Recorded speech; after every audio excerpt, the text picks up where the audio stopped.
I'd like to welcome you to the December 9th, 2020 regular meeting of the Governing Board of the Chandler Unified School District. Mrs. Nye, could you please do our roll call? Barb Watson. Here. Laura Bruner. Here. David Evans. Here. Lindsay Love. Here. Karen McGee. Here. Thank you, Mrs. Nye. Would you all please stand and join me in the Pledge of Allegiance, followed by a moment of silence.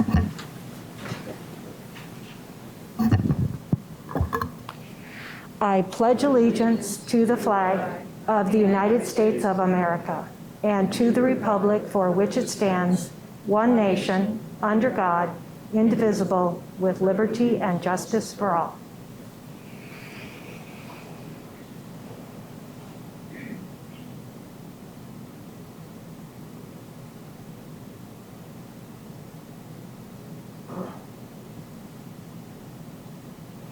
Please be seated.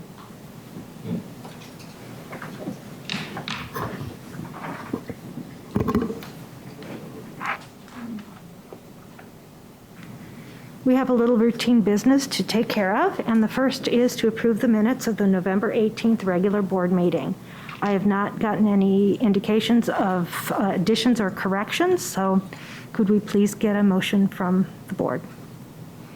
Madam President, I make a motion to approve the minutes of the November 18th, 2020 regular board meeting as presented. I second. All those in favor of approving the minutes of the November 18th, 2020 regular board meeting, please say aye. Aye. Opposed? Motion carries.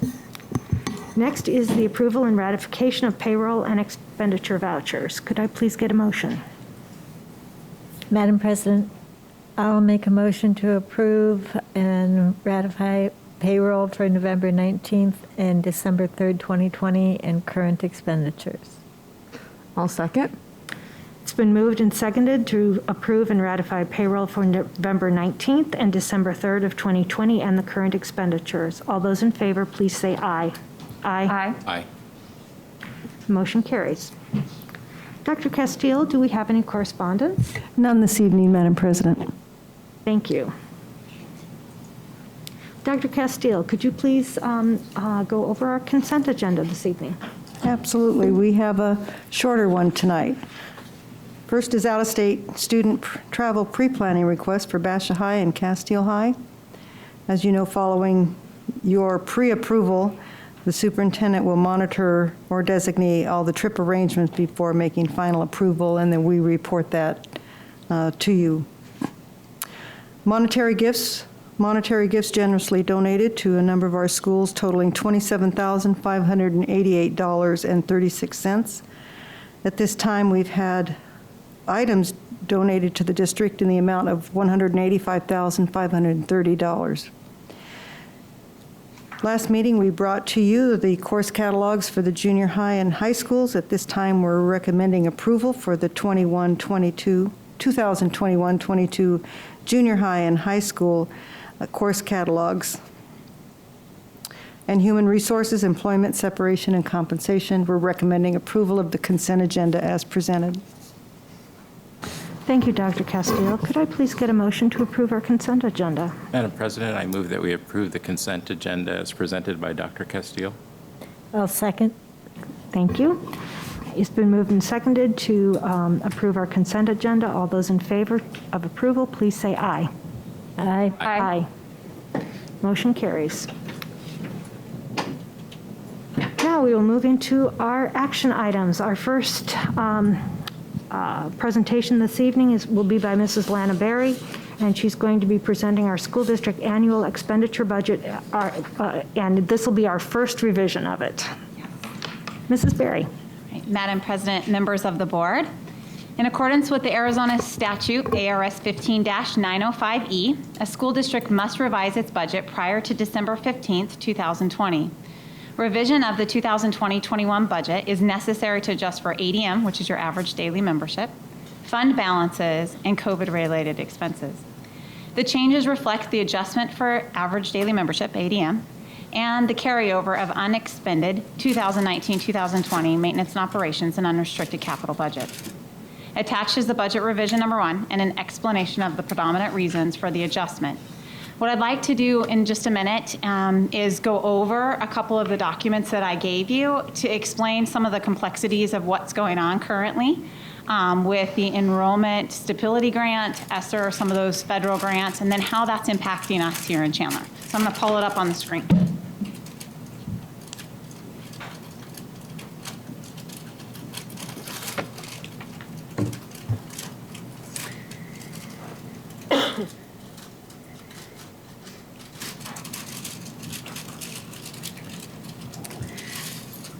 I put a document together that is labeled Chandler Unified School District December 9th, 2020 Board Presentation, Fiscal Year 21 Revised Budget. So for the document that you have on your screen, that will be the first one I'm going to review. I tried to summarize what the revision was about and tried to put it on a couple pages, an explanation of how Chandler Unified School District has been impacted this year, and then an explanation of what you can expect coming in January, because there are some unknowns still to come. So we are required, just like I read with the revised statute, to revise our budget by December 15th if you have a difference of 1% compared to when you originally adopted your budget and what the state of Arizona says your budget should be. As you recall, we're in current year funding, so we get ultimately compensated based on the students enrolled today. Used to be we got funded on prior year. Now we get funded on the students who actually attend our schools during the year that they attend. So for us, the Arizona Department of Education puts out what's called a Budge 25. And I don't know why they named it Budge 25, but ultimately it's called the Budge 25. And I took a little snippet from the actual document, so you had the full copy for you attached, which is 2 pages long, which is the actual Budge 25. I just took a little picture of that to show you what that is. The Arizona Department of Education, they calculate what your budget should be. The district, when we submitted our budget in July, they compare that budget.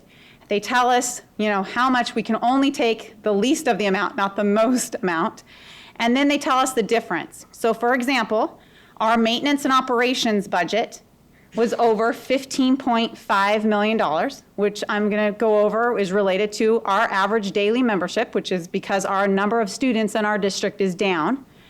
And then there was also a decrease within our unrestricted capital of $165,000.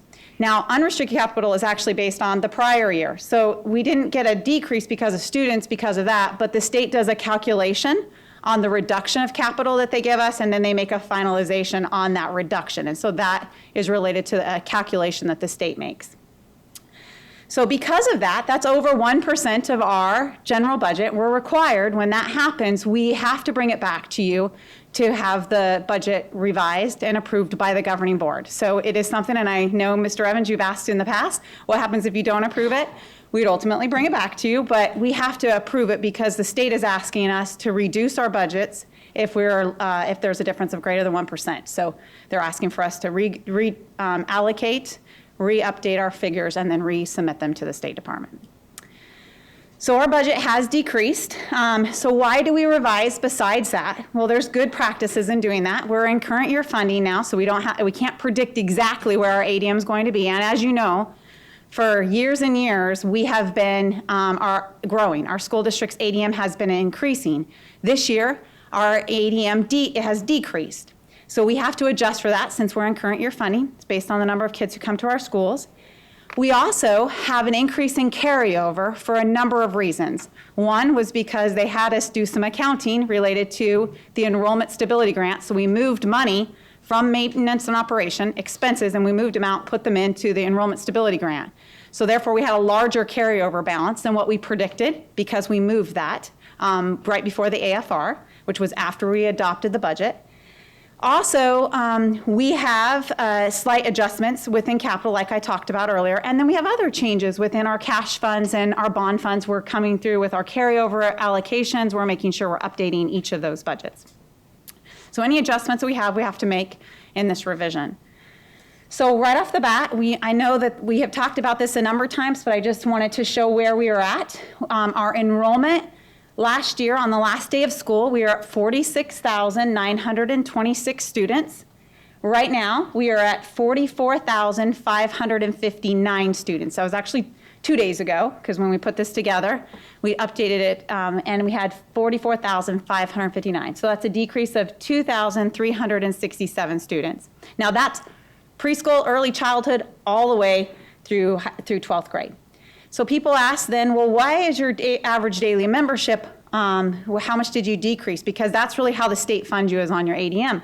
Our ADM went from 44,490 to 42,723, so a difference of 1,076. People ask all the time, well, why is that lower than number of seats? We call these hot bodies, meaning they're the actual kids that are physically can come to our schools.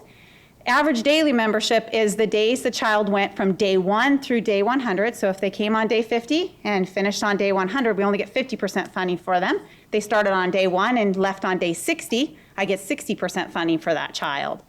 So, and kindergarten students, you only get half funded for them, and preschool students with a special disability, you get half funding for those. So there are some restrictions on that. That's why that number is always less than your enrolled number. So overall, our ADM, which is what we get funded on, we are down 1,767 students. Not something that we predicted, not something that the demographer of the state of Arizona predicted, just ultimately we are down 1,767 due to COVID. This is something similar to what I showed you before when I've given you a couple graphs. I explained how does this really impact us. So the budget that you adopted in July, the maintenance operations budget was $331 million. With the adjustment to the Budge 25 and the loss of kids, it is actually $13,886,000. And why is that different than the $15 million that we showed earlier? It's because the Arizona Department of Education didn't recognize our K-3 reading students. That was equivalent to $1.6 million, and we do. They just haven't updated their forms because they have probably a programmatic glitch in their software system or something. So they have not, they don't have that amount in there. So we actually are down approximately $14 million related to the 1,700 students that I showed you earlier. So our maintenance and operations budget is $317 million, and ultimately we're losing that capacity of $13,886,000. Now, tonight, if you were to look at the actual revised budget, the adopted budget is a total of $317 million. Then we are carrying over money from maintenance and operations from 2019-2020 of approximately $8.6 million between these two line items. Majority of that is because the state allowed us to do a journal entry on the enrollment stability grant. So we moved expenses from maintenance and operations and moved them into the federal fund for the enrollment stability grant, because expenses are allowed from March, April, May, and June. And our accounting software system, we had to move it last year. So we moved it out, put it into a different fund. So we rolled over more money in our maintenance and operations fund, and we expensed it out of this federal enrollment stability grant. So the new budget that you're approving tonight is $326 million. So what are some of the reasons else that we changed within that revenue? With the maintenance and operations amount, the M&O was reduced by current year funding, meaning the number of students have decreased at our school. I have not adjusted for the distance learning portion, and we're going to talk about that last. That has not happened yet in our reduction. I increased it due to the carryover. And then also there was a slight amount of summer school from June that was captured for last year, and we've added that piece. That was this $837,000. We've increased classroom site fund and capital by a slight amount due to carryover, but we adjusted capital due to the state reduction for that last portion that they are reducing the district additional assistance. We increased and decreased some of our capital and bond funds based on carryover and projects that we have for this year, all specific different funds. Our cash funds, majority of them we decreased what we expected, because a lot of our cash funds are in community education, renting our facilities for civic center, those kind of funds. We've decreased those because we don't have that revenue coming in this year. So we decreased what we thought based on participation and usage. And we increased our federal grant money due to the CARE Act funding. So we had a portion in there for the enrollment stability grant, a portion for ESSER and DEMA, and we've increased that to equal a little bit over $17.6 million. What did we change on the expense side? Because the revenues have to match the expenses. In M&O, one of the changes we had to make was we had an election this year, and because we had a write-in candidate, we ultimately had to have an election, which then cost the district, and so we have that portion. We had to add to the budget because it cost the district, so that was a little over $80-some thousand for that piece we needed to add to the budget. We had to add additional certified positions to mitigate COVID so that we could operate and maintain our mitigation plan. And we also had to provide professional development for our teachers to be able to provide for that virtual environment. And we bought PPE equipment for all of our sites and departments. So all of those costs are within those budget line items. We also had to change one of the items in our capital budget for the lease payment. You have to make an interest payment. We'll do that twice over the life of the lease, at least for 2 years before we go to pay the lease off for the land at high school number 7 that we have a portion of that we paid for, and Rice Elementary. So we had to increase a portion, a line item in the expenses for the interest expense for the lease payment. And we updated our textbook carryover. We have a plan for textbooks, and we had an update on that. We've adjusted all of our bonds, adjacent ways, our school facility allocations, our debt service to match exactly the revenues also that were carried over, and to match the expenses on the projects we've outlined. For cash funds, again, like community ed, we're down on a number of students participating in those activities. So therefore, we decreased our budgets and the expense side of that because a number of those funds are significantly down. And then we increased the expense side to match on each of the ESSER and the Enrollment Stability Grant and DEMA grants based on the things that are provided and allowed within those grants.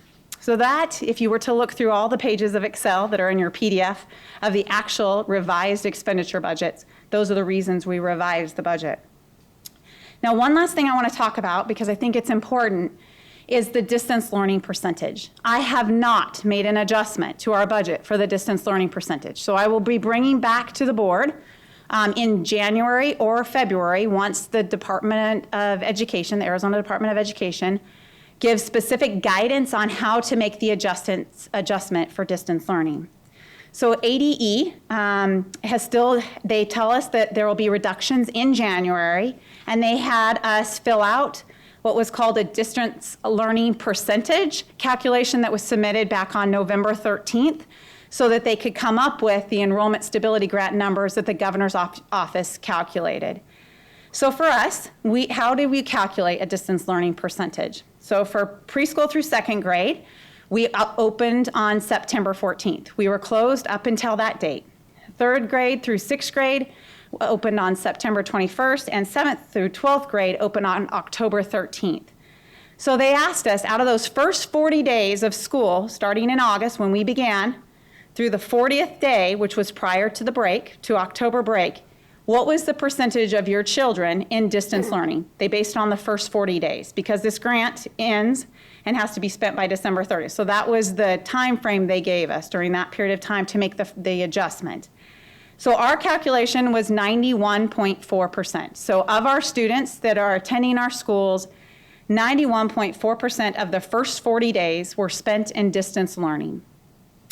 So what does that mean to us? We have to come up with the worst case projection of what that calculation is, and then and we're anticipating the ADE will come out with that allocation, and then we will make an adjustment. So our maintenance and operations budget will go down approximately $11 million, $11.7 million. Worst case scenario. Now, we've been very fortunate. Camille has made some connections and has helped us. We're trying to go over and review things with the governor's office and a lot of our other colleagues on how can we minimize this, because it's drastically impacting not only our school district, but school districts across the entire state. So we're hoping they listen to us, because this amount is really significant. We're already lost almost $14 million due to 1,700 kids not coming to our school, but now you're not funding Jane every time she comes to school. So for example, let's say this is Jane. Typically, she came all the time, we would get 100% funding for her. But this year, we only get about 95.4% for her once they give us that adjustment. Why is that?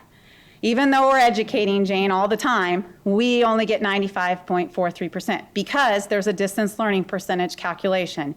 We had to take those first 40 days, and of those 40 days, 91% of the time we were in distance learning. So therefore, you take 91% times 5%, you get 4.57%. So we're losing for every single student, we're going to lose 4.57%. Worst case scenario. Let me remind you, that's potential worst case scenario. So that's a huge hit to us, and we're really working hard to say, please don't impact us by that, because our budgets were set last year. We funded certified contracts and our employees for the entire fiscal year. We still are educating each one of those children. We're ultimately spending time with them. Even in our elementary online connection, we are getting on and working with them for hours every single day. So we're hoping that they're listening to us and they can really revise this dollar amount. So that amount we will bring back to you once it's finalized in January. Hopefully it's better news than $11.7 million, but wanted to show you the potential worst amount for that portion of it. If that happens and we do get cut $11.7 million, we've lost ADM for $13.8 million. We have a distance learning decrease of $11.7 million. The enrollment stability grant was generated at $14 million. Now, some people say, why? Why is it only $14 million? Well, when the Arizona Department of Education sent up what they thought our distance learning decrease was going to be and our ADM decrease, it was too much for the entire state. The state only had $370 million to dish out. And there was more need than that 370. So they limited it to about 60% and then backfilled a lot of districts who weren't up to almost a $500 per pupil amount. So we received $14.2 million, or we will receive $14.2 million. We also received the $3.2 million that we actually are using to fund computers for teachers and students from ESSER, and we knew that last spring, and we're just funded for that just recently. We also have gotten $63,000 so far back on PPE and some of those related COVID expenses. We're hoping to get $400,000 or $500,000 more, but right now we've gotten $63,000. So overall, when you take, we're losing $13 million and $11 million. We're getting money in for grants of $17 million. We're in a revenue deficit of $8 million. Now, that would be great if we didn't add one more expense and we didn't have anything new. But for us to operate successfully, which we've done a great job of following our mitigation plans, we had to do a lot to prepare for this fiscal year. We've bought about approximately $10 million worth of technology to prepare for that. We've also spent about $800,000 and some on PPE between plexiglass, gloves, masks, other things that have prepared our schools. We have spent approximately $1.1 million on professional development to get our teachers ready and prepared to begin the school year this past fall. And then we've hired additional staff to help mitigate, to be able to manage our class sizes and to be able to operate with our virtual environment that we have, our platforms. So that total cost is $18.5 million. If COVID had not happened, we might not have needed any of that. We would have been back to just the original request that we had from last spring prior to COVID. So when you add those two things up, our overall potential impact could be a total of $26 million. So I just wanted to show you the numbers of where we're at, even though the revision does not have the distance learning portion in it. I wanted to show you an overall impact of what has happened and what currently is happening with the enrollment stability grants and the loss of our ADM. Yes. Lana, there seems to be some confusion. Could you clarify for the viewing audience? The children that are virtual, if we were virtual or in person, the funding is the same for them, correct? Yes, so they, no matter what. That doesn't have anything to do with this 11 million. Right. Okay, Right. because I know there's communication about going virtual, but that means less money, and that's absolutely untrue. It's not part of the discussion as far as decision-making. So currently, the students who are in distance learning, if we continue with distance learning, we are already at, in a sense, 91% of our time for those first 40 days. we were in distance learning. So we're back to operating in person. So we're hoping if we stay in person, that number actually will go down, that 91.4%. We're hoping the state will make an adjustment to that, because that could help decrease this number overall. But ultimately, a student, with us starting late in September and not starting in August, on August 17th, if we had started on August 17th, that number would be a lot less in a sense, because that distance learning percentage right here, this almost 5% would have been minimized. So schools that started at the very beginning when the governor allowed them to on August 17th had a very small percentage for their distance learning. And so they might have only had a 1% cut, to their overall amount per child.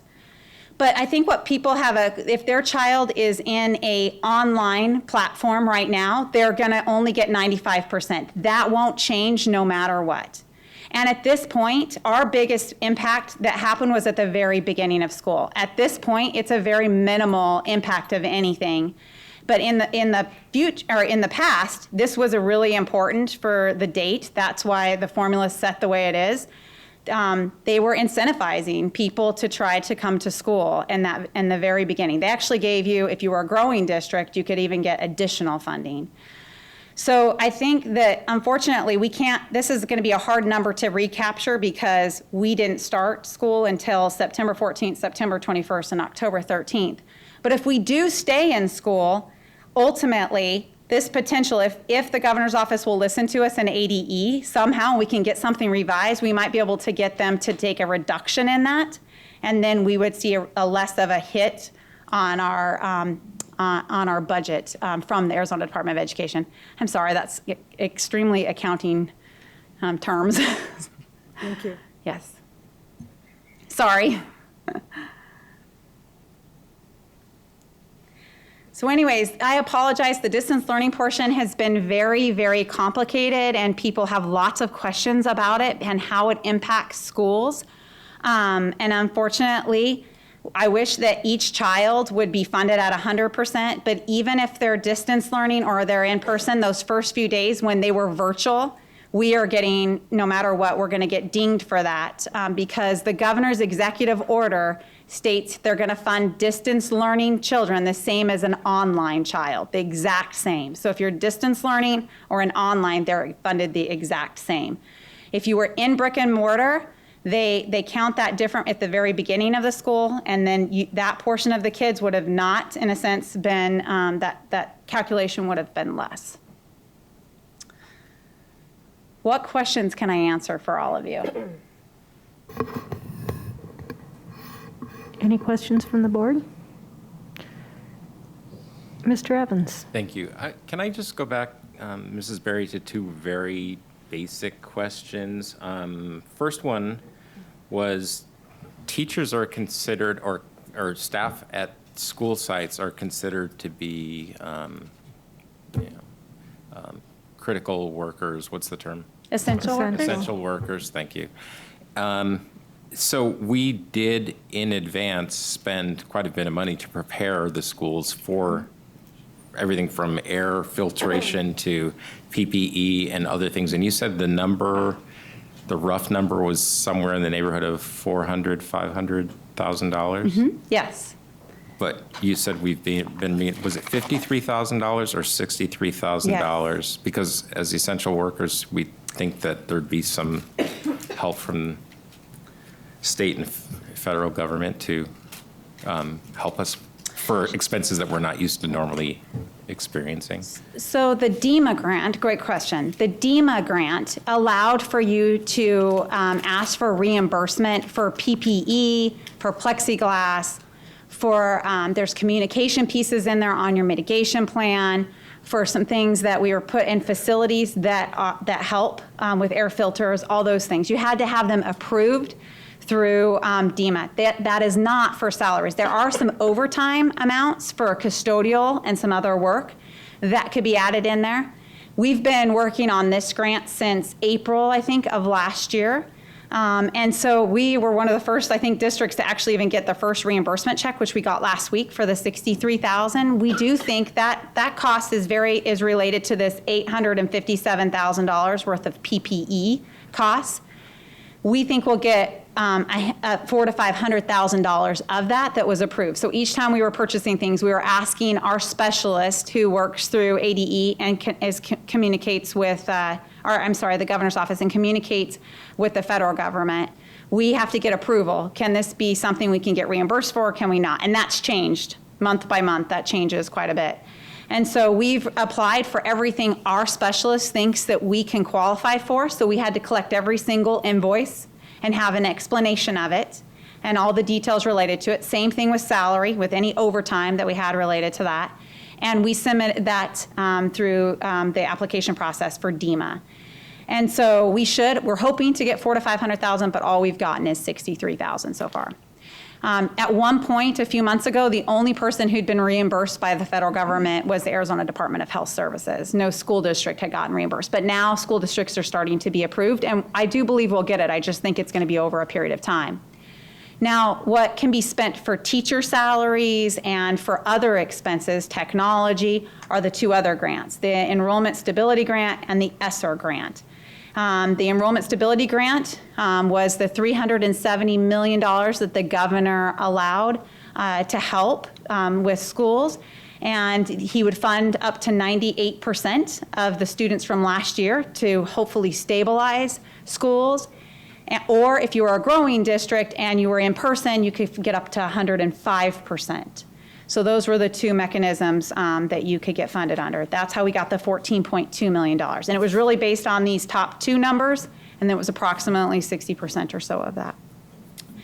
And then the ESSER grant, we all got the ESSER grant, and we're told about that in the spring, and people have used it for different things, but you can use it for technology, you can use it for staffing, you can use it for overtime, you can use it for professional development.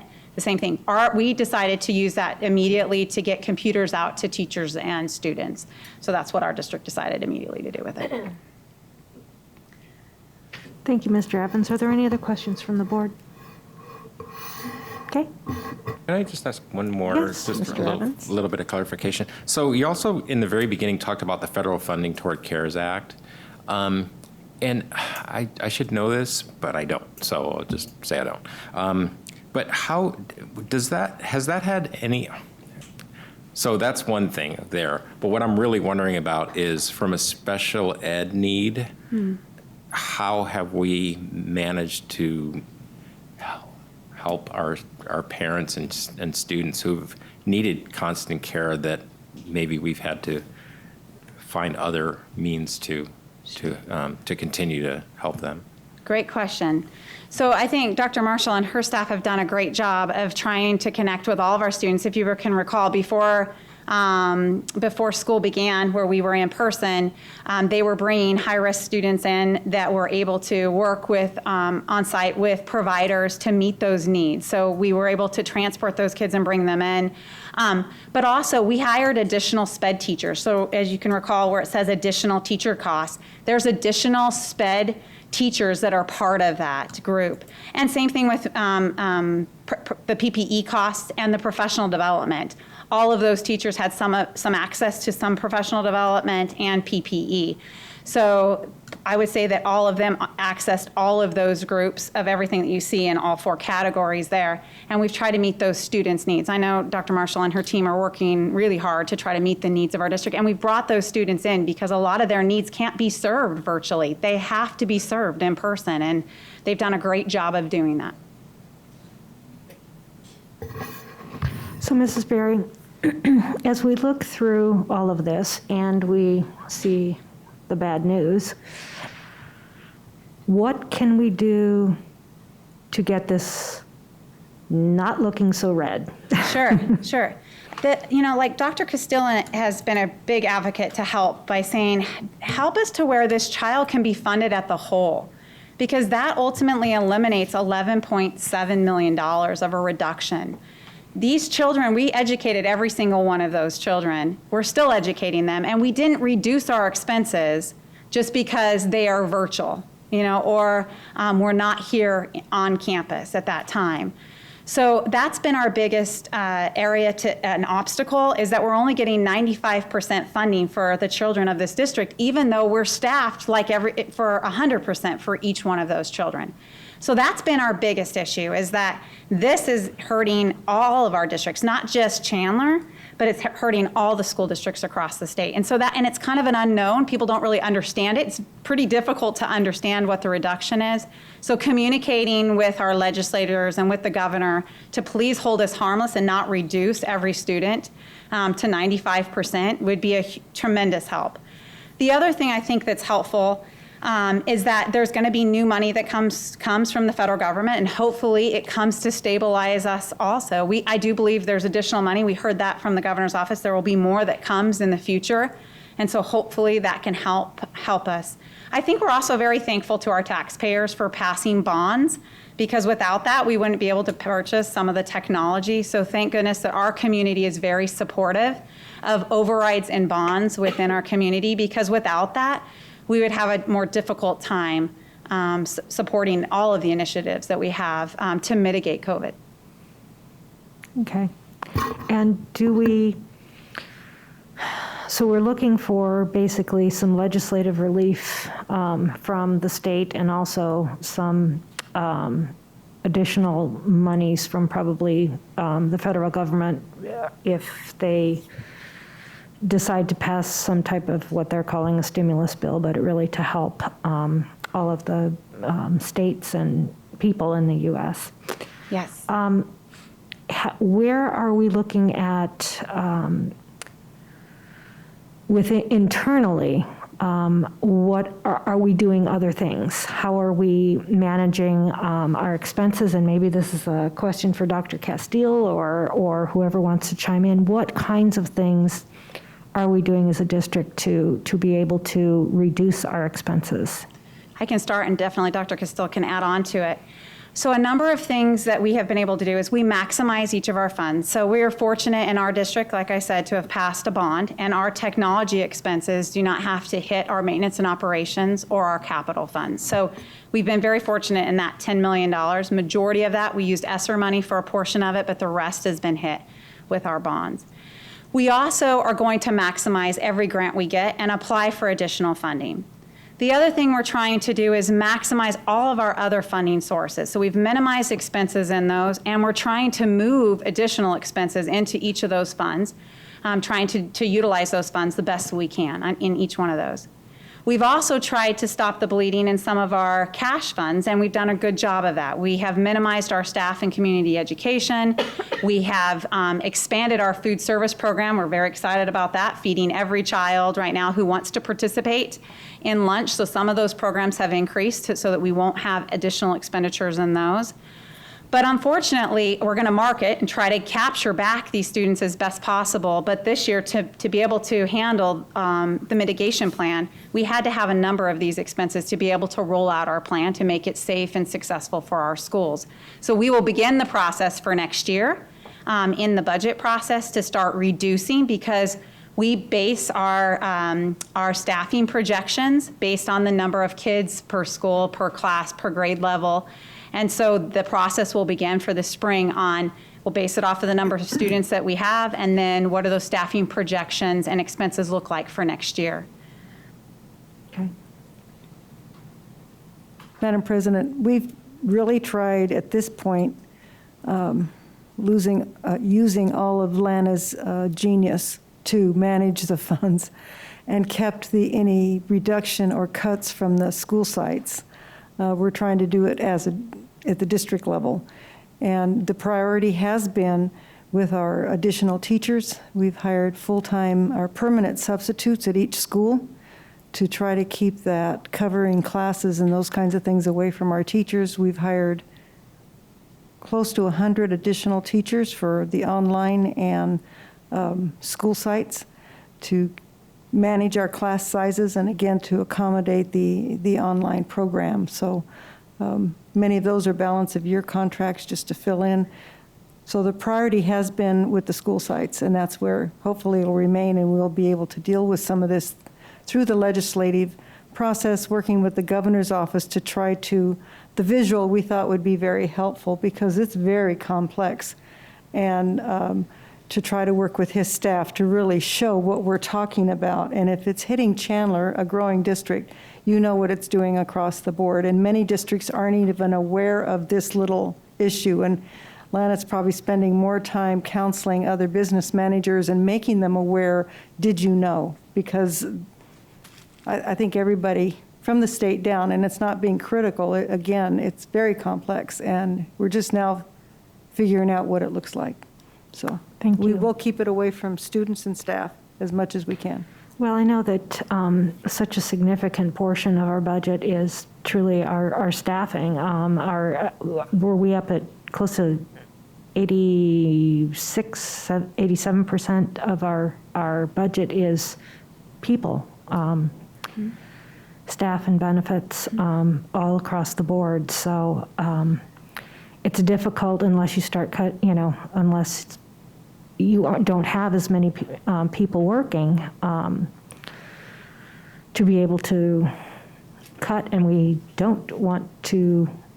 We need all the teachers that we have, and that. So, are there any other questions? I have Yes. one more thought of. Mrs. Brunner. So do the numbers that we see here include the aspects that might result in some savings from COVID as well? So for example, like last weekend I presented at a conference, but it was virtual, so my district just had to pay the, rate to get into the conference. I didn't have to fly anywhere or anything. So did that kind of become a wash with people going out of state for PD, or what did that look like? And other areas too. That's just one example of. So travel is such as a small portion, but that is a great question. So travel has definitely decreased, and hopefully we utilize most of our federal funds and some of our grant funds that we utilize that with, that we can ultimately shift salary expenses throughout this year and maximize each of those funds. There are some savings, definitely, but there are other expenses too. So sometimes we save things, but we also have, like, we've hired additional nurses to track and trace things. We have more custodial costs. Hopefully we'll get reimbursed. But right now we're approving overtime so that they can make sure that the lunch time can be longer, you know what I mean, instead of a shorter period of time. So there might be an additional hour or two that lapse on that. Most schools have spent their supply budgets. Dr. Castile did not cut their supply budgets, even though their ADM went down, because they're providing hand sanitizers and all kinds of cleaning materials way more than they have in the past. So some of the expenses, we have some savings, and sometimes some of our noon aides weren't completely filled, or paraprofessionals sometimes. But the other expenses have been things like adding additional nursing staff and other things. So we did have a couple savings.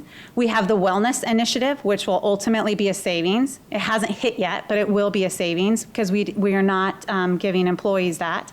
We also are waiting on our Indian gaming dollars. Remember, we decided this year we're going to hold on giving schools Indian gaming money.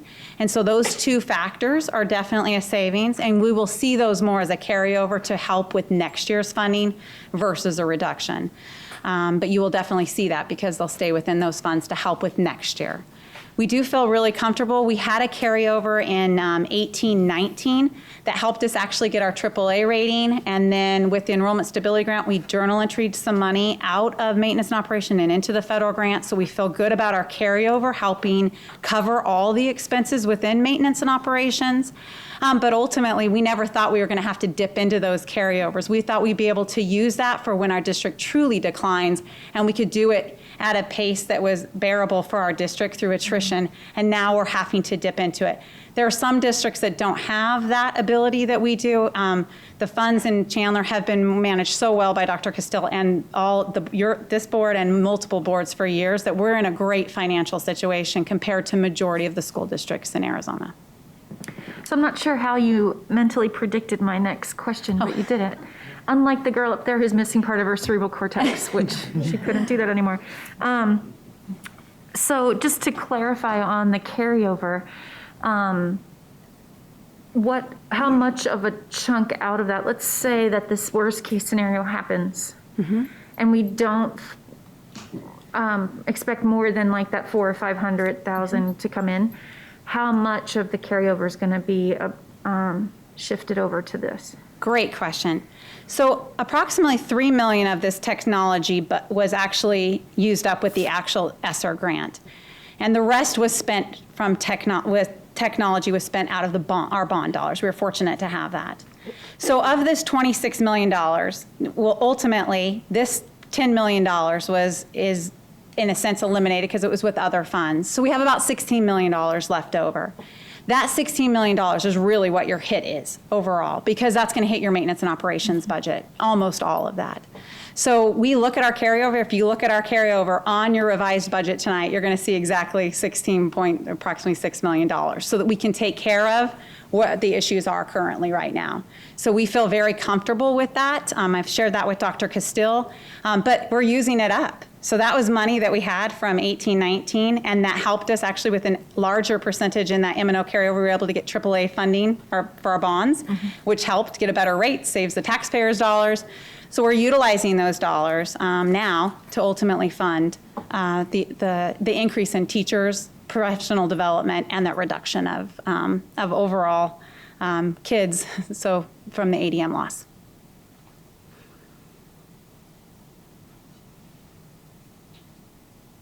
Any other questions, Mr. Evans? But back to your point, or Dr. Castile's point, we're a growing district, so we, with good management, so we've been able to do that, where there are 225 other districts, 200 of which aren't in that position. Absolutely. Going forward, maybe? Right, we heard of a school district that has lost 16% of their enrollment the other day. And unfortunately, what happens is when their loss for ADM is drastic, and so they applied, they thought they were, with the Enrollment Stability Grant, that they should be due about $12 million.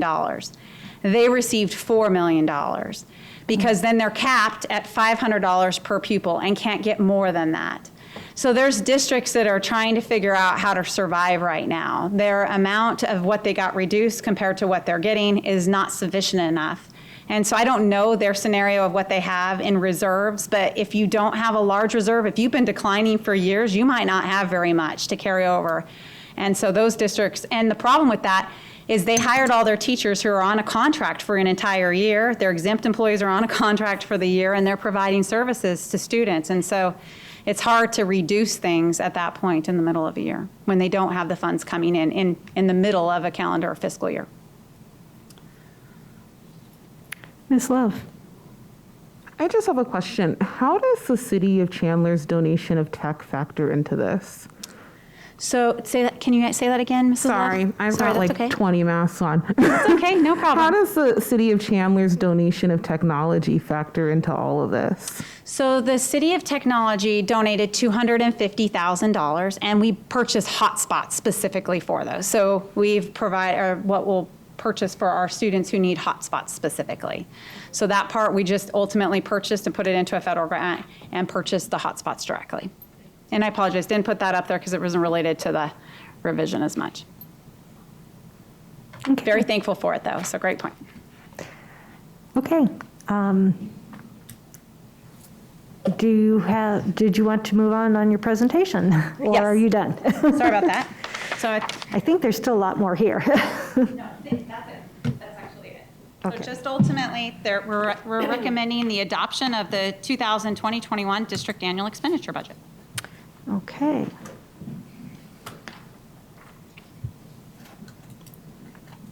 Could I get a motion from the board for adopting the 2021 district annual expenditure budget, revision number 1? Madam President, I'll make a motion to adopt the 2020-2021 district annual expenditure budget revision number 1. I'll second. Is there any discussion? Yes, Mr. Evans. Do we have to approve this? No, I'm just kidding. Okay, if there's no other questions or discussion, all those in favor of adopting the 2020-2021 district annual expenditure budget revision 1, please say aye. Aye. Aye. Aye. Motion carries. Our next action item is concerning high school number 7, ACP furniture and equipment. And let me see,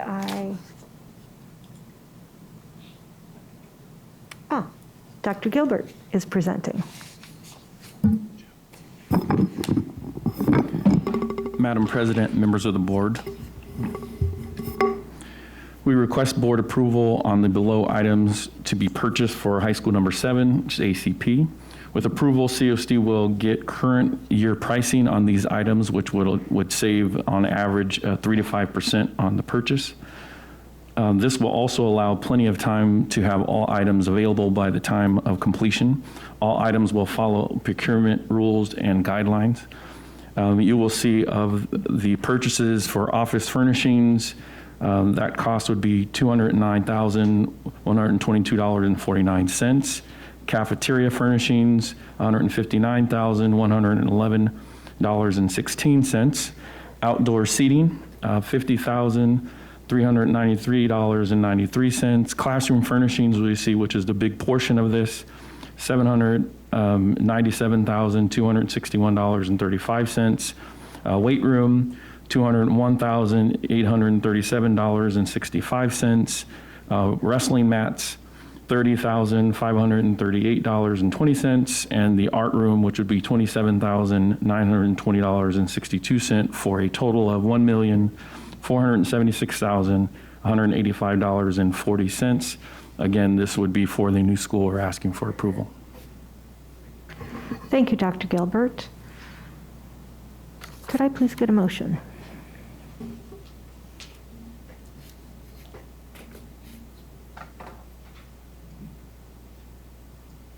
Madam President, I'll make a motion to approve furniture and equipment purchase for the new high school AZ Prep for a total of $1,476,185.40. Is there a second? I'll second. Thank you. Do we have any questions for, yes, Mrs. McGee? Dr. Gilbert, is there any furniture or equipment that will be moved from the existing ACP building? Currently, the principal at ACP Oakland and ACP Erie are evaluating the current equipment that is at each of those locations to look to see what we can move from Erie and reduce any costs that we can, as well as some of the equipment that will move from Oakland to Erie. So we are currently evaluating all that. Okay, thank you. And do we anticipate, or maybe we don't know, any additional furniture and equipment expenses then coming down the road? We still have some of, I would say, smaller in comparison to what we're bringing to you this evening, especially when we look at science equipment, still looking at equipment, some of those type of things that we would see in some of our specialty classrooms. We will still be bringing back some of those for you. And is the amount that we are anticipating close to what we budgeted originally? I would have to, Mr. Fletcher is nodding that yes, it is. Okay, thank you. Dr. Gilbert, obviously the school, high school number 7 is not initially going to have it's not going to be a full school, meaning that there is still room for student growth within the school.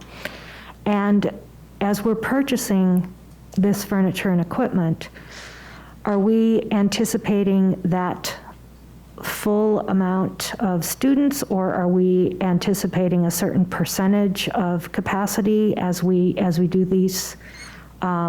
Or are we getting it all in advance, expecting to have the school at its maximum capacity? Well, I know Mr. Fletcher would like to share, but one of the main focuses is we want to make sure that we're prepared for growth, so that there are some areas when we're purchasing that we're making sure that we're prepared for where we're going to when we're purchasing, like, for example, desks and classrooms and things of that nature. But I will turn over to Mr. Fletcher. Madam President, we typically outfit the school from the start.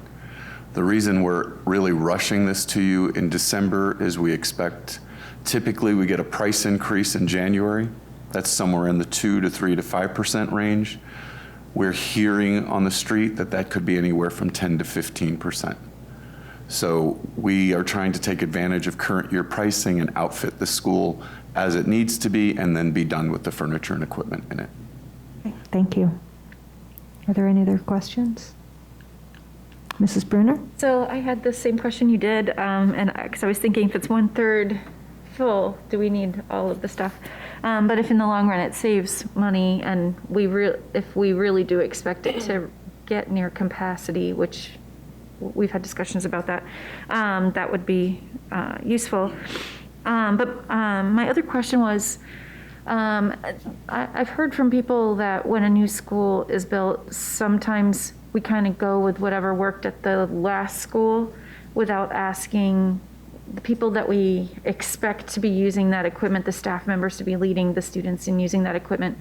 And I was just curious how we incorporated their Well, currently, discussions. Mr. Bickus and his team have been working with Mr. Fletcher and his team as to ordering the actual equipment, looking at the desks of what they're going to be using, what are the science equipment that their teachers have already been looking at as to what they want to use. So everything that we've been working toward and purchasing has been in working with Mr. Bickus and his team, which would include his teaching staff.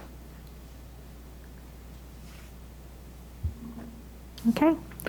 If there's no other questions, we'll go ahead and call for the vote on this. All those in favor of approving the furniture and equipment purchase for the new high school at Arizona College Prep for a total of $1,476,185.40, please say aye. Aye. Aye. Motion carries. Madam President, I had one more question. I'm sorry. Yes, go ahead. And I think it's really for Mr. Fletcher. So we wouldn't need, even though the pricing may increase and we want to get this taken care of now, we wouldn't necessarily take delivery too immediately. But if we did, can you just, it's in here, but can you just talk about what the regular procedure for that much equipment on a school that's not? Mr. Evans, on this school in particular, because of how it's phased, we're going to be getting the buildings at different times.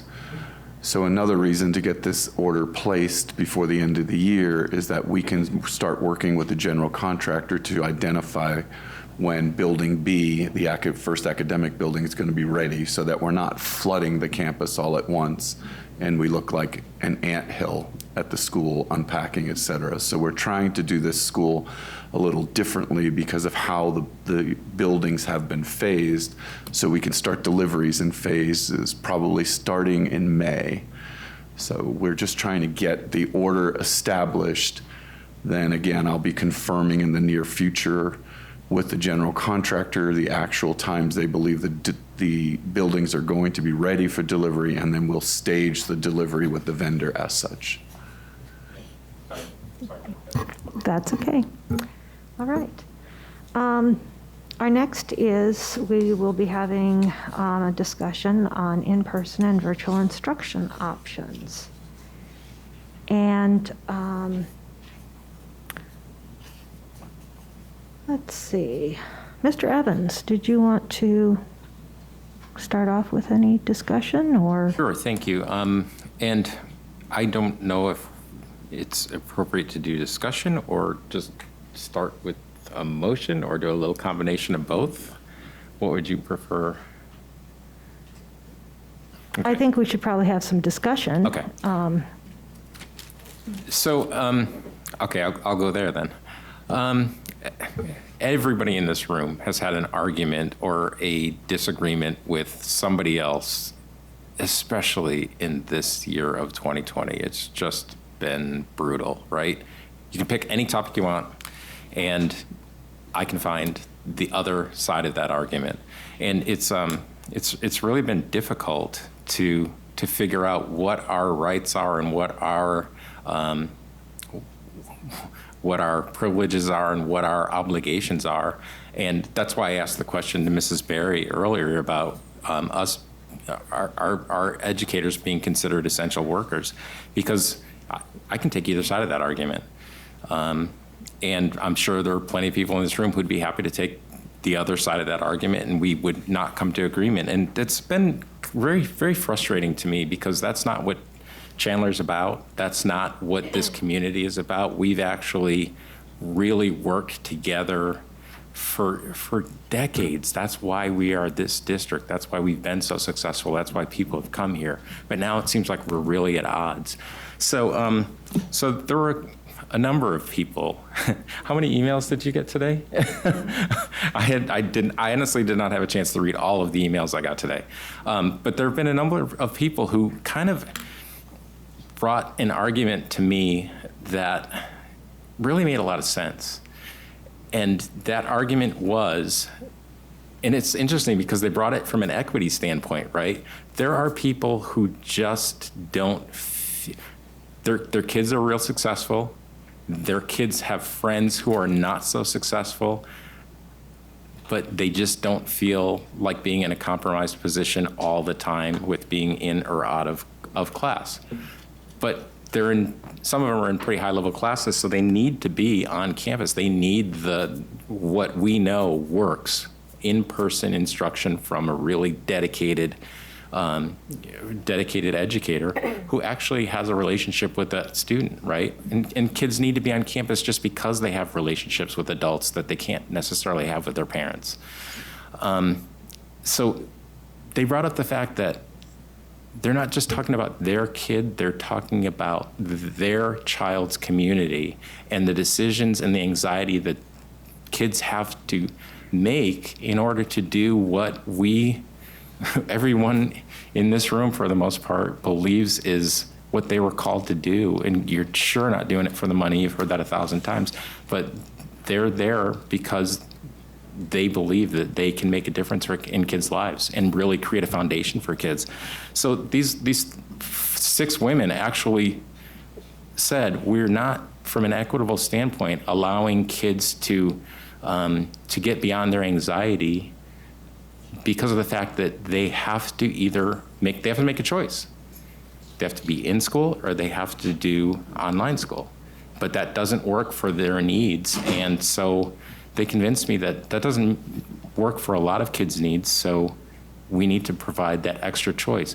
And all the way back in probably March, I started saying we need to have continuity if we're going to be in and out of school anyway. And there are plenty of people who want to be in. There are plenty of people who think that we're crazy for doing what we're doing, but it's back to educators think that the best place for kids is within the school. So there is the need for that extra choice, though. There are some kids who want to really be successful, and there are teachers who want to support them, and they're stuck. They can't maintain their attendance because of the fact that they're not on campus, whether or not they're doing everything they can to participate and be active. There are barriers in the way from them being able to be successful. So I want to take that barrier away. So I don't know if you want to have more discussion or if I should just go ahead with the motion I want to make before people. Why don't you go ahead with your motion? Okay, because people think that we're all over the place. So the motion I want to make is kind of long. I want to move that this board, CUSD board, direct the administration to develop a plan and communicate the details that we'll do it, because I'm not sure this will work, temporarily expand the Virtual Connect in-person classes using Google Classroom that we currently use for quarantine students, for any student and parent who will take the responsibility to sign up in 2-week blocks so that we can kind of be prepared for it, in lieu of attending in-person instruction where that's not in their comfort zone. So this is for grades 7 through 12, so middle school and high school, because of the fact that those kids are moving around in classes. For any in-person instruction for who's currently in in-person instruction, for a student who's enrolled in-person education beginning the first 2 weeks of the spring semester, January 5th, January 15th, and then the new board members and all the rest of you will carry on and develop it from there if it's working as it's supposed to work and if it's effective. So there's another piece of it, though, because this sounds great, but I'm not in the classroom every day. This is going to be I feel like I'm putting an extra burden on teachers who are now going to have to. Good teachers are already doing this anyway, teachers who have their kids quarantined, teachers who understand that some kids don't feel comfortable are doing this anyway. So the rest of the motion says that, and I did get this approved. Teachers who are scheduled to return back to school Monday, January 4th, right after we come off the holiday where people are gathering together and doing things together, so we could see the surge we're about to see hitting in the next week, right? So in order to support teachers, there was professional development scheduled for that day, like a planning day before the students come back. So that, I think, has already been canceled, and what I'd like to add to the motion is that teachers would work, big air quotes, virtually on January 4th. I'm sure there are department meetings and things like that, but stay in their own space. Everybody needs a mental health day, nobody more than an educator, I can't imagine. And then that's where I'd like to start the motion.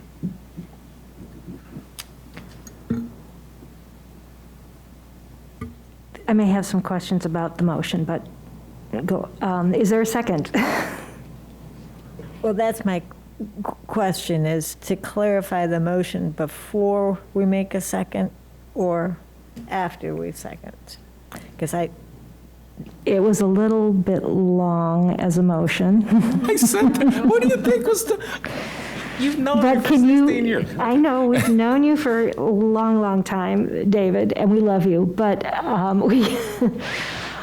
could you perhaps just hit the highlights? Okay, so without commentary. Okay, I'm going to do it again. I move that the CUSD board direct the administration to develop a plan and communicate the details that will temporarily expand the virtual connect in-person classes using Google Classroom, I think is what most people use, if that's what's currently available for quarantine students, in lieu of attending in-person instruction for students grades 7 through 12 who are enrolled in in-person instruction. And that would begin the first 2 weeks of the spring semester, January 5th through the 15th, for the board to then decide whether to continue it or not. I guess I don't need to add that part. So to clarify, it's only for those first 2 weeks, coming right back in January. Yeah, just to after get, break. yeah, and hopefully it'll continue. Oh, there's, the second part is, though, that teachers who are scheduled to return Monday, January 4th, in order to support them, that day that they would be expected to be back would be considered a virtual day if they have things they need to do, so that they could have a little bit more time to prepare. can I just ask for further clarification? So, January 5th, or whenever we're scheduled to go back, what grades will be in person in the classroom? So this is for 7 through 12. Okay, so all elementary will go back as scheduled. As scheduled, right? And then 7 through 12, those who choose to stay virtual will make a 2-week commitment to do that, and the rest of them will go back to class? Or So they've already had to make the determination whether they're going to go in person or like the COA. right. So this is designed for students who made the choice to go in person, but it gives them the flexibility with permission. It has to be arranged. These guys will work out the details. I won't be here. Right, Larry? I won't be here. But for students who are scheduled to be in person, along with their parents, they will get permission to do virtual if that's what works best for them. So they need to stay on that for 2 weeks. Okay, but those that want to be in person will return to the classroom January 5th? Yes. Okay, Yeah. thank you. If the motion is complete, I will second it. Okay. So it's been moved and seconded. Do we have some discussion? Questions? Dr. Castile or Mr. Rother, could you maybe give us some insights as to all of this and how it would work. Is it doable?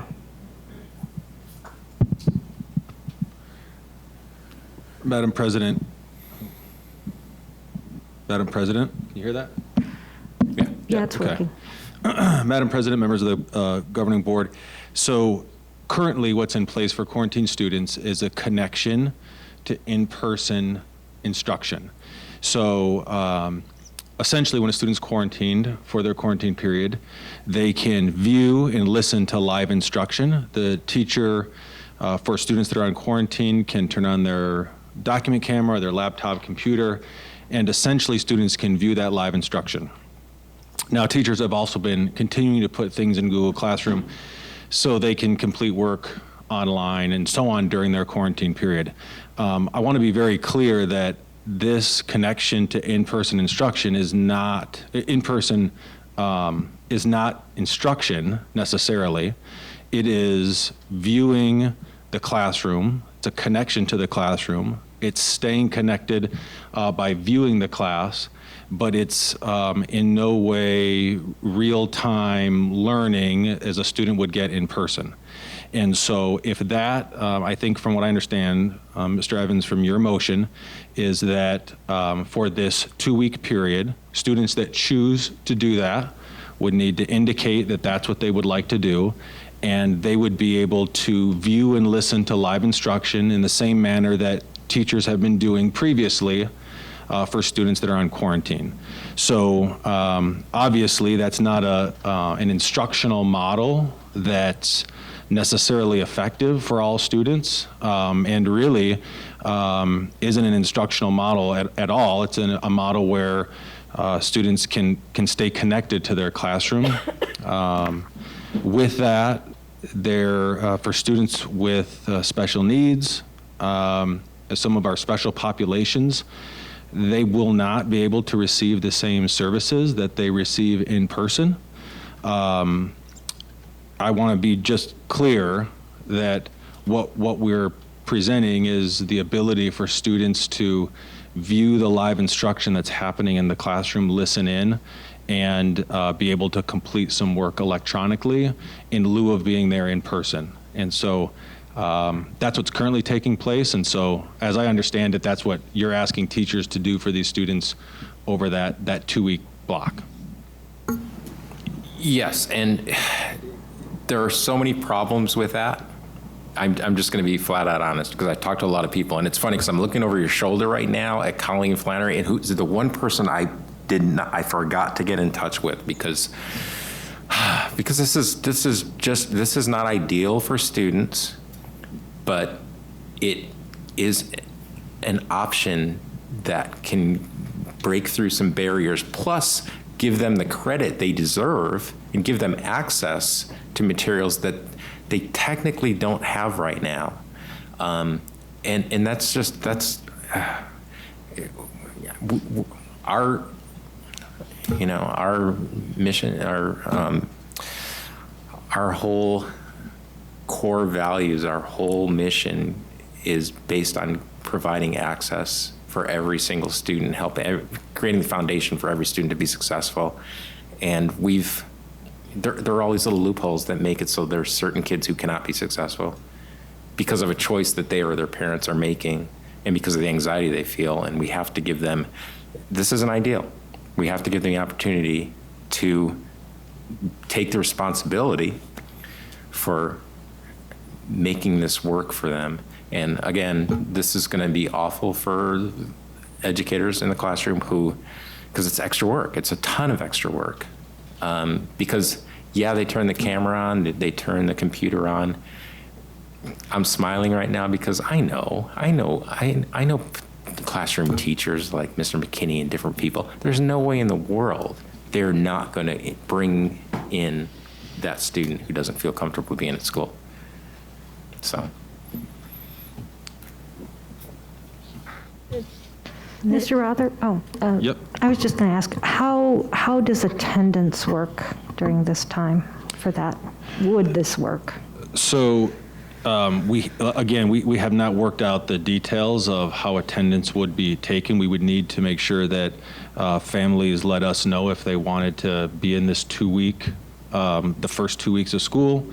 And then we would most likely give them an attendance code that would indicate that this is the model that they chose. So it wouldn't necessarily be an absence, but certainly we would need to reflect that they weren't there in person. One of the concerns that we would have is certainly as we move through the rest of the semester, because if this is in solution to being away on winter break and families feeling like that they wanted a little extra time to quarantine, knowing that, the tradition of the holidays, people might gather, might travel, then if they decide to take that option because of that reason, then those 2 weeks, they won't be receiving that instruction that they would have received in person. And so we'd want to know that as we move further in the semester when they came back in person. If they've had some learning gaps, which we would expect them to have, then we would want to know who those students were and be able to meet them when they came back in person. But again, our teachers are going to be focused, as they have been, with students that are in front of them in the classroom.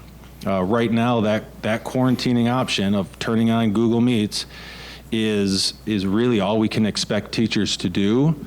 And I understand some teachers are doing more than that, but in all honesty, that's all we can expect teachers to do because they're focused on the students that are in front of them in their classroom.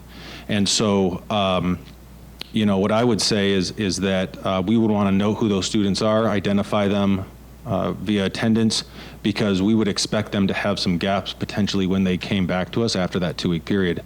So we want to be able to follow up with them. Okay. Mrs. McGee?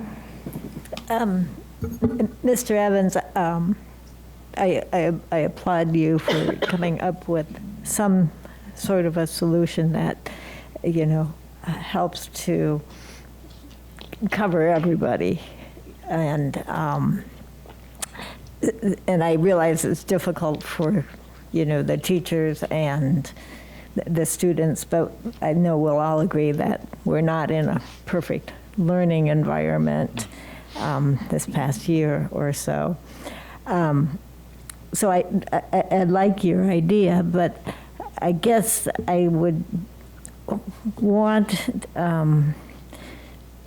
a little more definition, I guess, for our parents, because I realize you and I aren't going to be here, but come the end of that 2-week period, if the student is doing okay with this Google Meets that we're talking about, and there's more of a comfort level for them to stay home and maintain that,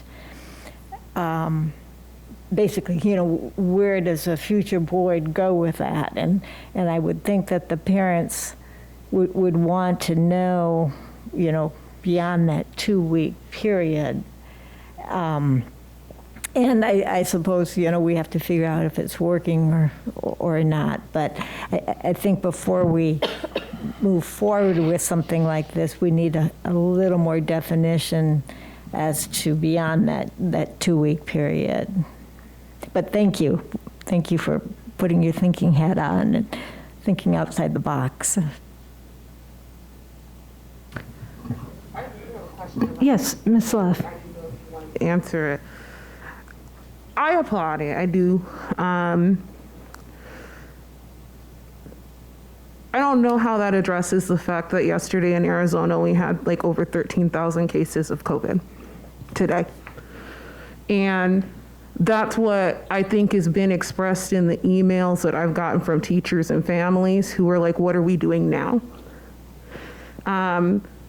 So that's just a comment, but can you clarify why is it only, it sounds like 7 through 12 for that 2-week period, so there's no option K through 12?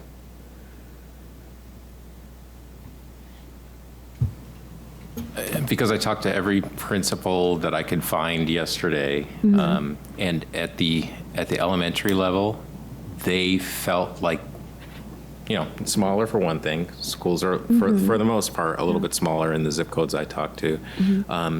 Students are in cohorts. So students are together all day long in the same groupings with teachers. And it just, you went to Hamilton, right? You remember when the bell rings, whether it's a block schedule or a regular schedule, how many students are Yeah, we were all in the space? hallway. Yeah, right. So in my mind, initially, I'm like, oh gosh, if 10,000 students took advantage of this, yeah, it's a nightmare for teachers again. But at the same time, now we've got social distancing in our high schools that we didn't have before, where kids in the elementary schools are, for the most part, social distanced correctly, and they have a lot of different mitigation strategies, so they're not passing each other in the halls in close proximity. So and when it really comes down to it, elementary principals said, we need our kids because they need that in-person interaction, and that there's not as much benefit for elementary kids. Yeah, I mean, I don't think you're going to get an argument from me in terms of like, we want kids in school, kids need school, and in person is the best option, but that's under normal circumstances. This is not normal. And so this is I feel like, can we get some slides? Like, I don't know what we're acting on today. That's my confusion. Like, I really need the plan. I need to see it because I don't know what we're talking about. Let me just take one little piece of the access that I talked about, and either Dr. Gilbert or Mr. Rother or who else is back there can talk to this. Katie, if a student does not go to school and they're not considered part of being under, containment, basically, but they don't go, but they still participate in class as best they can, what happens over a 5-day period, 10-day period? Now they're turning in somehow they're getting their assignments, they're turning their work in, they're doing the reading, they're doing whatever they need to do. But over a 5-day period, what happens to their attendance? Over a 10-day period, what happens to their attendance? I guess it would help for me, can we hear from the educators who were in the room? Anybody want to take the mic? Lindsay, what are you asking? What is the question that I you need to have? understand this plan from the educator's perspective and what they're understanding the plan to be and how that works in their day-to-day life. Okay, so right now, when a student is placed on a district quarantine, they've had exposure, then we are expected to just turn on our Google Meet camera, and whatever instruction that we're providing to our students, they can hear it, but we're not going over and like chatting with the kiddo, answering their questions, anything like that. Some of us do, but we don't have to. That's not the expectation. And then you post your assignments to Google Classroom so that they can catch up with those. My interpretation of what Mr. Evans is asking for is to just allow that for 2 weeks post the holidays, because we do have a lot of students who are very fearful of coming back from the holidays and seeing a spike in the cases. It is not anything sustainable that way. If it was that, we'd have to move over to something else, like a hybrid model, look at other ways of kind of lightening the load for educators, because we keep hearing this, like it's just one more thing. It's just one more thing. I really appreciate this because I do have a lot of students who are fearful of coming to school. They've reached out to me. They're super upset that they're on quarantine. But I don't know how many more one things we can add. We are kind of at that point of like, we turned on the camera, but if we go this direction and we continue extending it for another 2 weeks and give people another 2 weeks, it's not gonna happen. My phone is blowing up right now with, you cannot let this continue on. Some people are okay with the 2 weeks because we realize there are kiddos who are gonna want even just that little bit of interaction with their teacher. But anything beyond even that time period, it's just a lot to ask of people. Can I ask for clarification, please? Sure. So if it's just for the 2 weeks, classrooms, though, still, if they are put in a quarantine position a month down the road or whatever, would need to go turn on the camera and back to Google Meets. Correct. It just wouldn't be the same number, because the more kids you have on there, then the more apt they are to be chatting, and you got to turn off the chat feature and monitor a little bit more. You have more assignments being turned in online, so you're monitoring the online part of it more. For most of us, it's like we're getting by right now, but it's just a lot. Okay, thank you. Yeah. And Katie, Yeah. when we talk about do the teachers, do we know, and are the kids getting a good enough sound quality that they can hear, and good enough video quality when the teachers are turning on their classroom camera, so that they are able to actually hear that instruction that and the presentation that a teacher is doing? If you're close enough to the mic and you're facing towards your computer, yes. But as you know, a lot of us kind of walk around when we're teaching, so not always. So if you turn your back or you step kind of out of the frame, they might not necessarily be able to hear everything. So I know there are some educators who will they'd say I'm taking you over here now, and they walk you over to a table and try to have you participate in the lab as much as possible. But again, it doesn't replace being in person at all. And it's not as good as a headset. And I know we've kind of talked about that. Those are pretty expensive. It's not the same thing as having a mic and all of that. Yeah, and if you don't have a wireless headset, then you're tethered to your computer, and it reminds you that you better not go out of range for that. But yeah. And do you think that this would work in most of the classrooms? What happens in some of our specials classrooms, such as, obviously it's difficult if you're in a band classroom, and I know you're not a band teacher, but. Yeah, I'm not sure what other specials teachers are doing. I know, most of us are doing the best that we can. If they're able to take their laptop, which thank you, by the way, for the laptops, those are incredibly helpful, especially for traveling teachers. I'm not sure 100% of what they're doing. Obviously, you're not going to do that in PE and bring your computer around with you, or choir, or those kinds of things. And again, it's optional to the students. So if they're not chiming in over quarantine, we're not expecting them to, but it's just an option for them. Yeah, I think I could add to Sure. what we've shared in terms of expectation is that in all the core areas in foreign language that they will be able to use their camera. So that is the expectation in those areas. For the elective areas, we've asked that they continue to post things on Google Meets, but there are certain situations where it's just not feasible to tether a teacher to their desktop, or even walk a laptop computer around an auto shop or a culinary shop. So we wouldn't want them to do that. So we've had those teachers utilize Google Classroom to post things that the students could do while they were on their shortened quarantine time. But to sustain that over the course of a semester or a quarter they just simply wouldn't be able to access the instruction. And I want to echo what Katie said about the work that teachers have done. This was an area that when we did our task force meetings and met with teachers, they were adamant about not having to teach and do two modalities at the same time, and how difficult that was. And we're seeing reports across the country of teachers who have had to do this for an extended period of time, and it's taken a toll.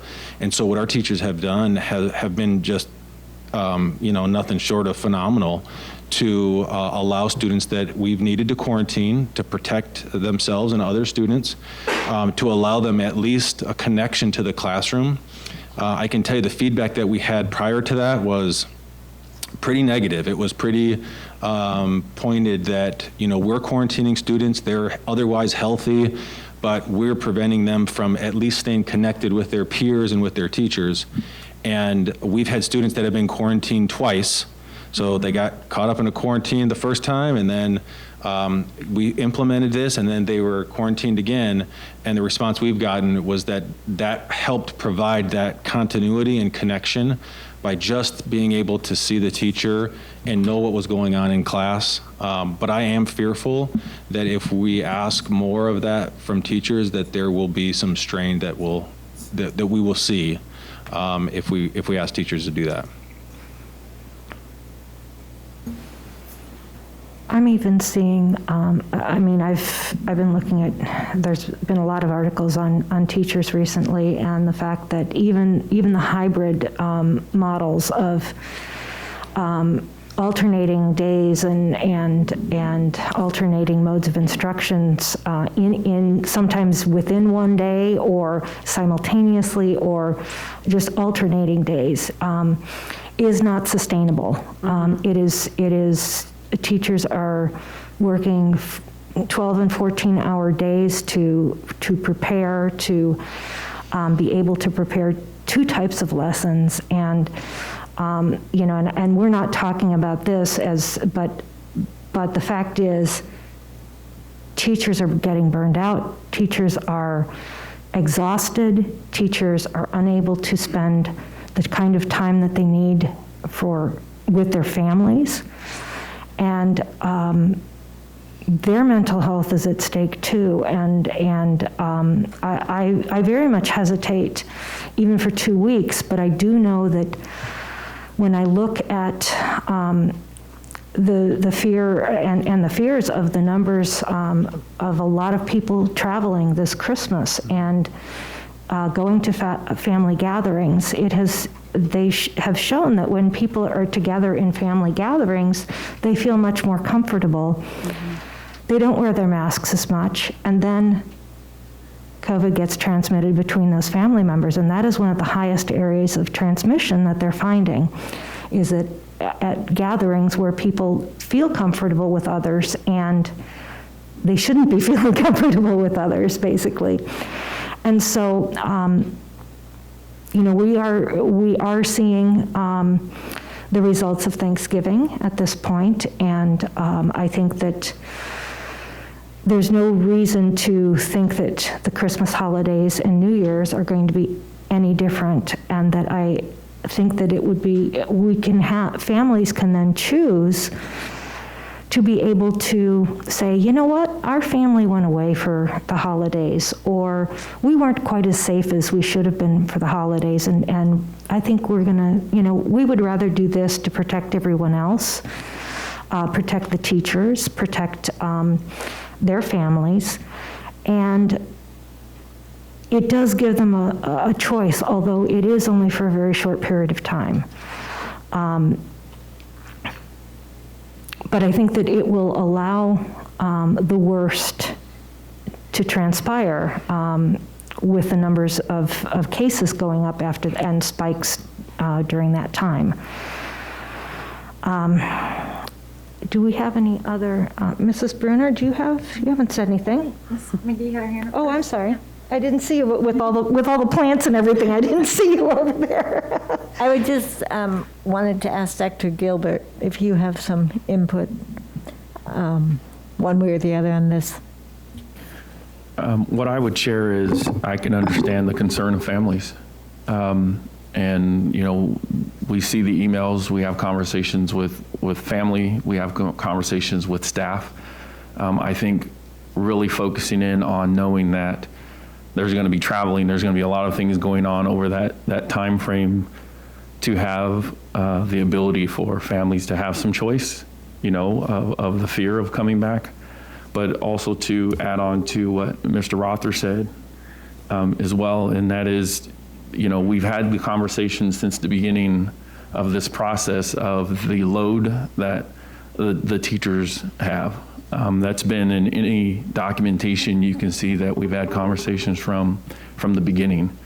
And so although I understand of really trying to have some choice, when we look at what the lift is for teachers, even with what we've done with the quarantine process, is you have teachers, there's phenomenal teachers out there, and they're going to try their best to give whatever they can to their students. And so while they're doing that, they're also, trying to help those students that are in the classroom. And so, them having to be torn and doing that, concerns me over any length of time, because there is a heavy lift that they are doing. And so that's what I would share.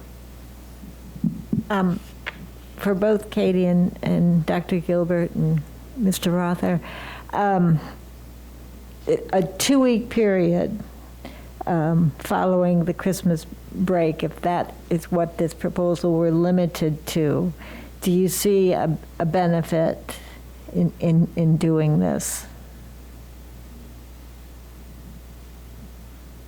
Are we causing more problems? Well, I would say the 2-week, from the perspective of the teachers, at least gives them an understanding of what they're trying to do for this short period of time. As for families that are looking to have this virtual model, I believe that they're going to be happy to have 2 weeks, but not happy that it's not for a longer a period of time. But I think where we are right now, to focus on the holidays and things coming up and the gathering that is going to occur, I think the benefit of it does give at least families that opportunity to know that when they come back from the holidays and everybody is returning to school, because we have, groups that want to be in school and those that are looking, it at least gives them that 2-week period of time where they can be with their family and choose to just be with their family and to connect into the teacher, which at that time also will, in some cases, reduce the number of students in the classroom because they're engaged, through a virtual manner. So I think there's a benefit to that piece. Katie, any input? I'm always gonna stand up here and advocate for our teachers. So is this ideal for them? Absolutely not. It's just making more work in an already stressful time period and situation. Could it potentially minimize the amount of students that come to school positive and limit exposure? Hopefully. That's kind of the idea, is that even if people were out on New Year's Eve, it gives us that 2-week sort of incubation period post that they, even if they were positive during that time, they wouldn't be bringing it onto campus. But we're also really relying on families to stay home. Stay home over Christmas. Don't be gathering. Wear your mask. And if you do, then choose that 2 weeks to stay home so that you're not putting the rest of our staff and students at risk. If we see that kind of works, I don't know, maybe that's something to re-examine farther down the road, but again, I'm always going to advocate for what's best for our teachers, and it's just not ideal. Thank you. Yeah, I would just start by saying that I don't envy your position, because I think, like most school districts across the country, no matter what decision you end up making, some people won't be happy with it. So I think what you're proposing is a bridge and an opportunity to take a season where we know we're going to have folks gathering, and despite everything we know about research and all of the recommendations out there, folks are still going to participate in family traditions, and they still may travel, and they may have a need to do that. So I think the short-term solution is going to be beneficial in that regard. But I also know that most of our community wants to be in person in schools. And so overwhelmingly, our kids are coming to in-person instruction, and knowing that what teachers are doing to provide this connection to the classroom isn't truly instruction. I think limiting that to a short amount of time helps teachers, help students when they come back to get them caught up from what they will have missed potentially during that 2 weeks, and does provide that bridge. I want to reiterate what both Craig or Dr. Gilbert and Katie both mentioned, that if this extends over the 2 weeks, I would have some concerns about if teachers can sustain this, because we've asked a lot of our teachers, and our community has been very supportive of teachers, and they in turn have helped where they could during this crisis and met the needs of kids that no one ever anticipated last year them having to meet. So I would just advocate to say that if we're going to do this, then this 2-week period is truly that, an opportunity to set the stage, reset the stage after winter break, and then get back to in-person instruction after that. May I add one more thing? And listening to Mr. Rother, I think it's important to note that, we're focused on what our student needs are, but we're also focused on what our staff needs are. And I think that if you go into any classroom, our teachers are working hard, and they're trying to do everything they can to make sure that they're there for students. So I think it's important to note that I agree that we have to be really cognizant of what does it look like for the future. And that's, as an administrative team, we look at that as for our teachers as well. It's not just the teachers in the sense of looking at what's tough for them. We've talked about this since the beginning of this whole process. So I just think it's important for that to be noted. Mrs. Brunner, did you have some questions or comments?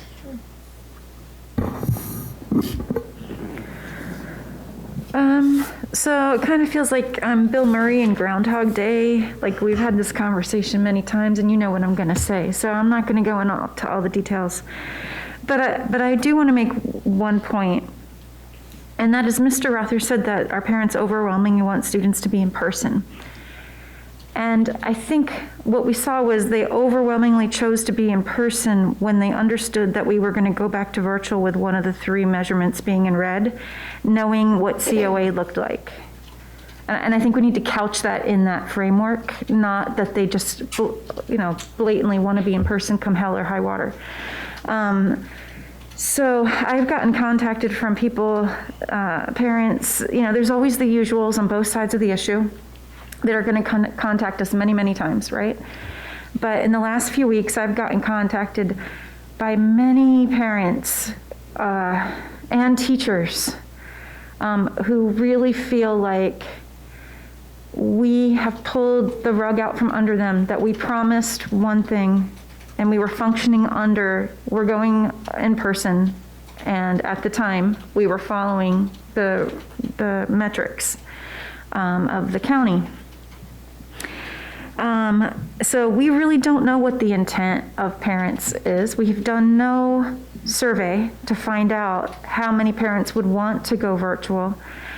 We do know, I don't think I've gotten one email in the last 2 months that said of a high school student or a junior high student who is impressed with COA. Okay, we haven't gotten those emails. That's very rare. So it may be saying more about what the other option is. It may be saying more about what the situation was when they made their decision, and maybe not now. So I think we need to be careful with, making assumptions on people's intent. I don't know what to say, because I feel like education is like, the 7-layer chocolate cake at Claim Jumpers. You guys ever had that? That stuff's amazing. Anyway, if you had that whole cake, which is the size of a small human, and we look at like what we do in normal times, it's the whole cake, right? We get this awesome package that we deliver to kids. They get all this social aspect that they get to have with each other. We get to build a rapport that is, one of the most amazing things as a teacher, both with our colleagues and with our students.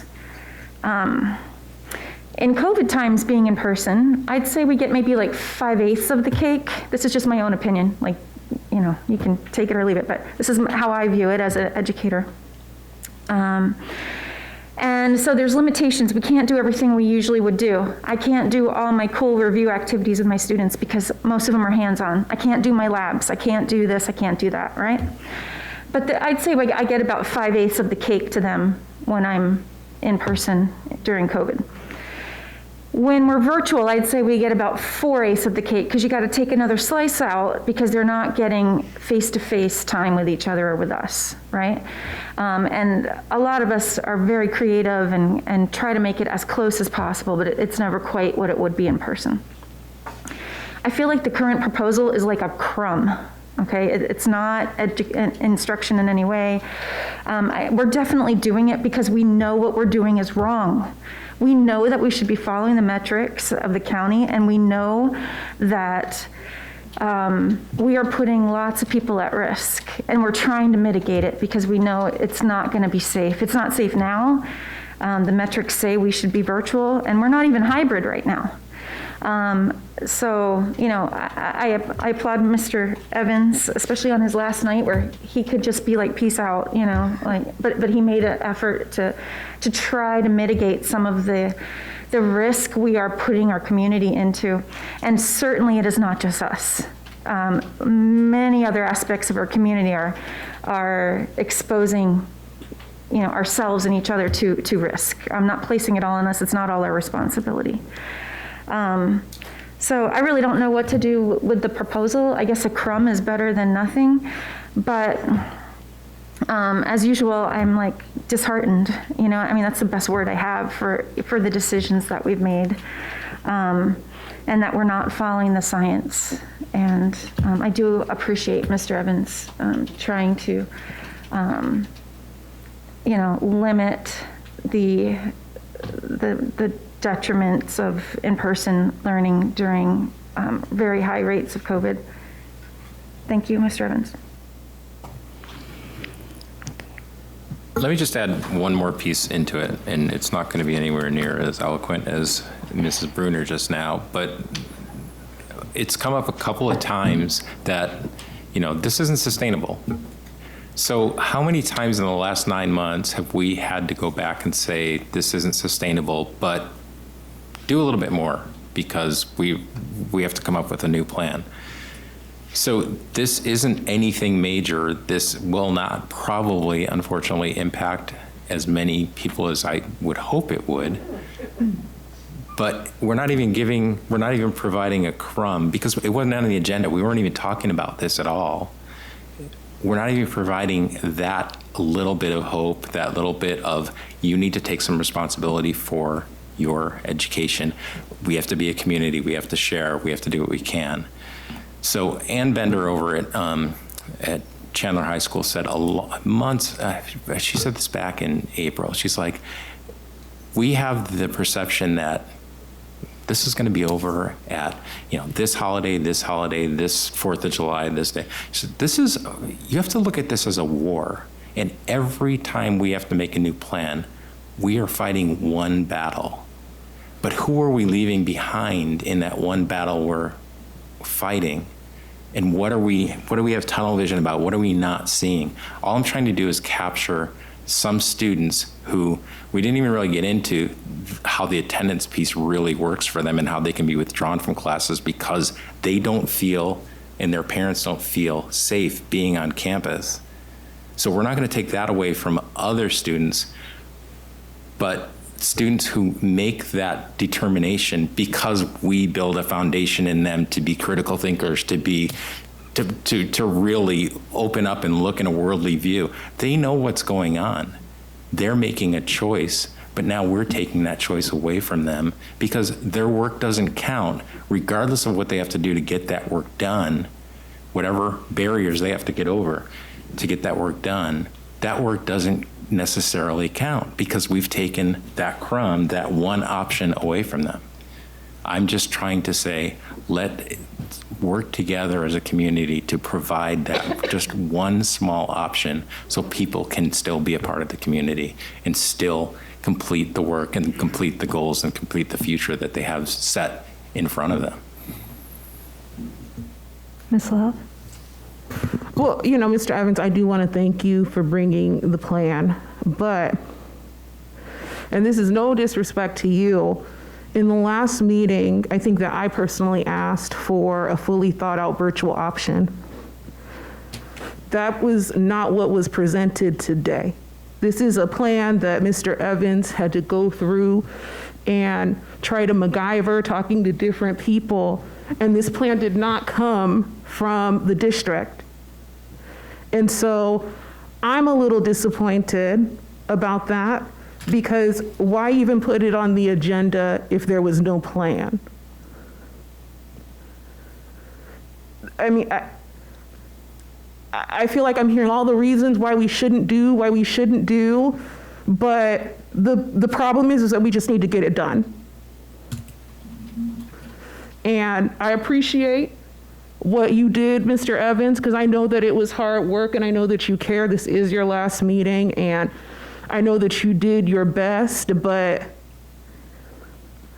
I expected more. This is our last meeting before going in, and we have this plan, and the new board has to carry out this plan, and we don't really even have a plan. It's just kind of like us kicking the can down the road again.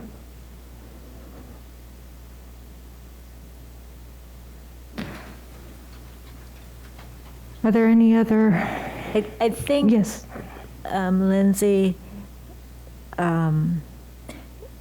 if we limit this plan to the 2 weeks, for the purpose that we've heard, to hopefully mitigate what might happen after the holidays,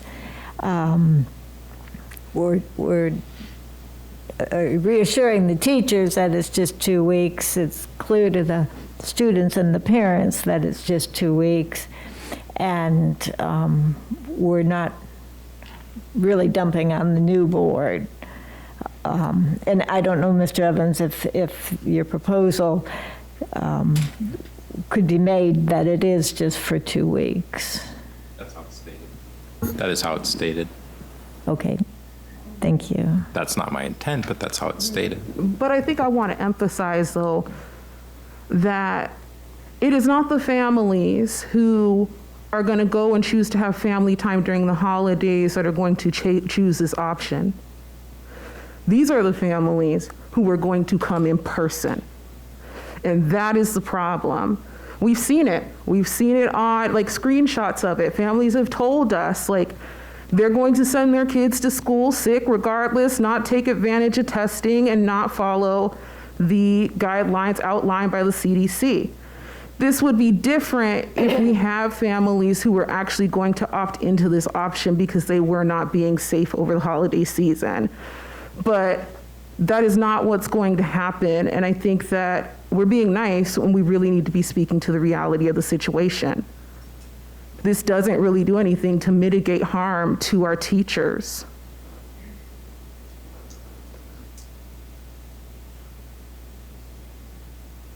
That's all I got. Are there any other comments, questions? If not, since this is Mrs. Nye, we're going to go ahead and vote on this. Would you please do a roll call vote by alphabetical order, please? Sure. Barb Monston. Yeah. Pardon? Last name. This is the list I have here. Alphabetical order by last name. Yeah, last name. Last name, Of okay. course. Laura Bruner. Yes. David Evans. I'm sorry, what was Barb's vote? Oh, I didn't. She didn't yet. Oh. It was out of order. Yes.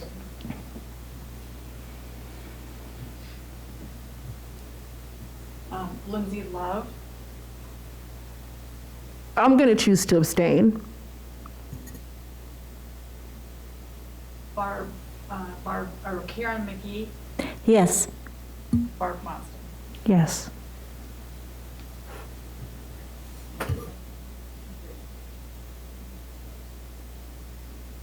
Okay, we will then move on to our student activity, auxiliary operations, and tax credit reports.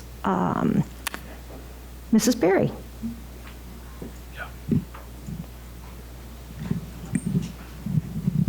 Oh, I also wanted to say, I wanted to say thank you to Katie Nash, who came up and answered some of our questions. I know we kind of put you on the spot, and we do truly appreciate hearing from you this evening. Thank you very much.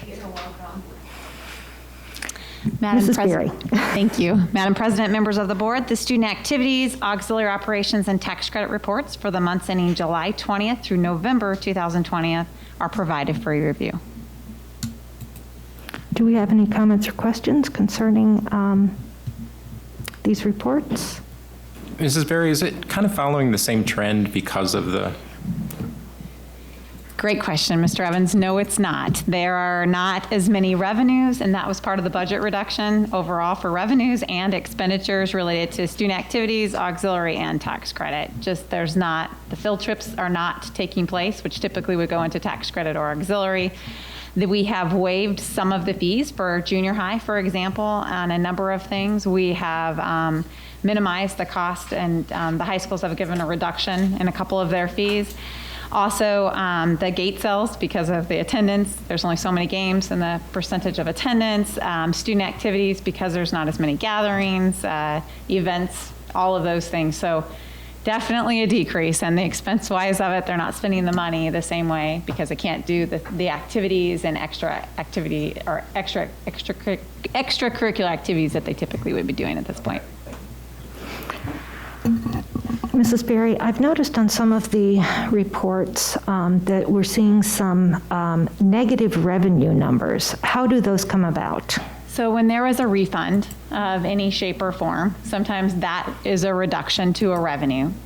So that's what you're seeing typically. If we went through a process with individuals for a reimbursement, if they qualify for it, then you're going to see that. Or sometimes it got deposited in the wrong fund. We have to take it out, so you're going to see the negative side and then deposit it into a different fund. Yeah, I'm kind of specifically looking at one of the tax credit ones where there's like almost a $64,000 revenue negative number. So with a tax credit, we are, as you know, when you ultimately contribute to a tax credit, on the bottom of the receipt, it says that it's not reimbursable, because ultimately when you get the receipt, you file your tax return. And then at that point, we can't track if you received the tax return or not. So we worked with our attorneys and with state officials on giving tax credit refunds. What we could give was a refund based up to, if, for example, if a child had paid $800 to go on a trip to New York City, and they were from a married filing jointly family, we could give a reimbursement of $400, but not the original out of the $800, we could give them $400 because the other $400 they will ultimately claim back from the state. So that's part of those refunds that we've taken into consideration this fall. So same thing if you're single, it was $250. So if it was an $800 trip, you would get $550 back. The other $250 you're not eligible for. Now that money still stays within the tax credit account, and it'll be provided for those students for the future. Majority of our elementaries are using that and not charging a fee at all this year, except for band fees or other items. For our sixth graders who rolled into seventh grade, we rolled the money from sixth grade into seventh grade, and then we're not charging any fees in the seventh grade arena for those types of activities. And then the schools will utilize that to try to minimize fees in the future, since we know that it will be expensive to go on trips and families might not be able to cover some of those once, obviously, COVID is over at this point. Okay. So I guess kind of a strange question. When you talked about the example, $800 was given for a trip or something, does the entire 800 go into the tax credit account? And why would that go into there when it's technically not a deductible amount or a credit amount, shall we say, for the families? When we set those originally up, we ultimately deposit them into tax credit. They're only eligible on your tax return for $400, but we ultimately put all of that within the tax credit fund. That's just the accounting system. That's how InTouch is set up. And so it doesn't divide it into two different funds. You have to pick the fund that it is obligated for. Okay. This year we have changed things. We are putting everything we think could potentially be a refund, like field trips and like exam fees, into auxiliary.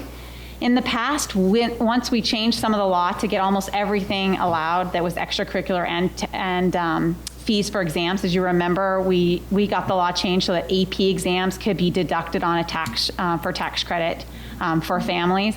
We made the decision to try to benefit all families at CSD, and so we put all of those fees in tax credit. So that was just a decision that was made to help families, and then we learned from that. COVID happened, we'd never had an issue before, and at that point, what we found is a lot of those families had already paid it in 2019, or they paid it in 2020. The problem is we don't know if they claimed it, because you can claim your tax credit up to April, so we don't know if they've already sent it in or not. For 2019, or if they've claimed it on if they're going to claim it on 2020, and we don't have access to their personal records. So that's why we had to utilize if it was above $400 or $250 for the reimbursement, and that's what our attorney came to the conclusion to help us come to, and same thing working with our state officials. Okay, great. Are there any other questions? Sorry, I had so many this time.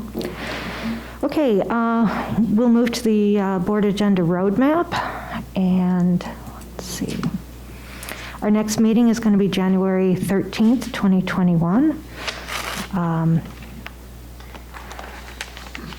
And we don't really have any study sessions at the moment scheduled for that, but I'm sure that these can change as we begin to start the new year. Our next section is our citizen comments, and this evening we have two individuals. Our first one is going to be Kurt Roars.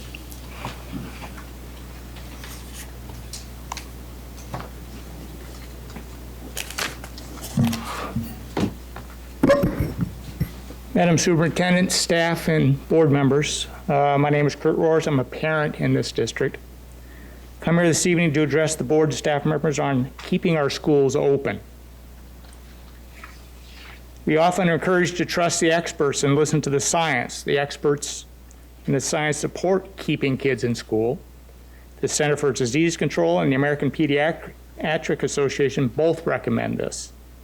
Are there any more qualified experts than this?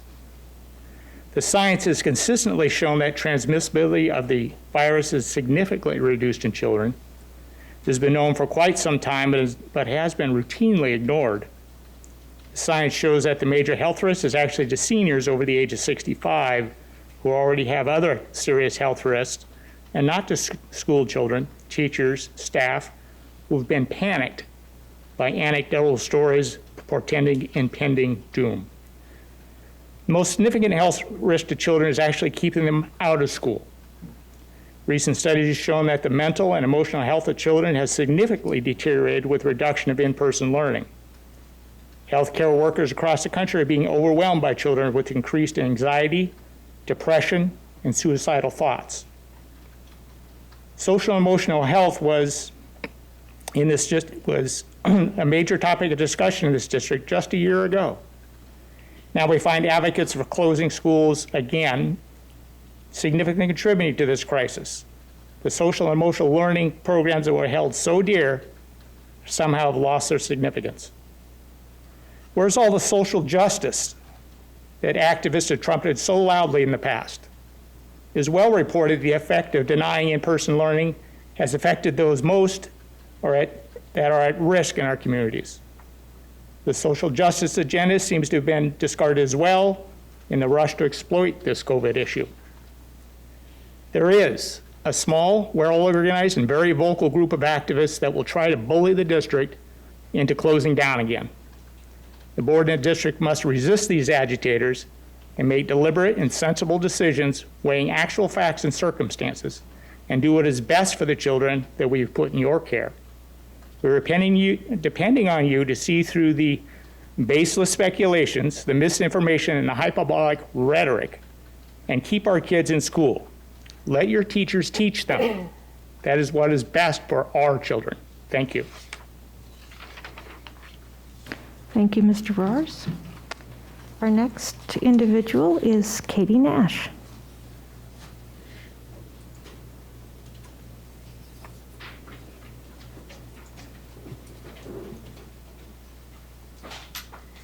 Good evening, President Mazda, Dr. Castile, and members of the governing board. I stand before you tonight proud to represent the educators of Chandler Unified School District. They are an amazingly dedicated, talented, hardworking group of individuals who have persevered through one of the biggest health crises our nation and schools have ever faced. They have done it with grace, excellence, and resolve. They have demonstrated that their love for their students has no limit. They have spent and continue to spend endless hours planning, cleaning, grading, emailing, phone calling, meeting, etc. And they do it all with a smile hidden behind a mask. What you don't see is a staff that is growing more and more fearful as the number of cases of COVID increases. What you don't see are teachers exhausted both mentally and physically. They are sick with worry for their families, for their students, and for themselves. They're putting in long days and nights to continue to meet the demands of their profession. They are working overtime to make sure quarantine students have the resources they need while they are out. They are spending their prep time cleaning desks and chairs to mitigate the spread of COVID. Many of our educators are spending nearly every moment on campus supervising students. They are also giving up prep times to sub for each other. Over the course of this pandemic, CEA, or Chandler Education Association, has brought its concerns to CUSD administration. Together, we have come up with solutions. In July, CEA created a task force with a set of recommendations that it presented to the governing board and administration. We brought together over 100 educators during their summer to come up with lesson plans and strategies that would help our students adapt to this new learning environment. When the decision was made to start the year in virtual learning, CEA advocated for our staff to work remotely, as well as provide childcare at little cost to our employees. If a teacher chose to work on site, they could bring in their own children to school. This helped ease the fears of our educators. As we returned to in-person instruction, we worked together to find ways to mitigate the risks of COVID-19 spread. We've helped provide plexiglass, PPE, medical accommodations, and leaves of absence. As we saw class sizes rising online, we worked to support our online educators by hiring more staff, increasing the amount of training, providing instructional resource coaches, and putting a cap on class size. Any educators who had class sizes over that limit were compensated. CEA has worked with our sub-coordinators to help increase the number of site-based subs and provide thanks and recognition to those individuals who are helping fill vacancies. We have asked for changes to be made to the dashboard and notification process to help increase transparency, and we appreciate that those have been made.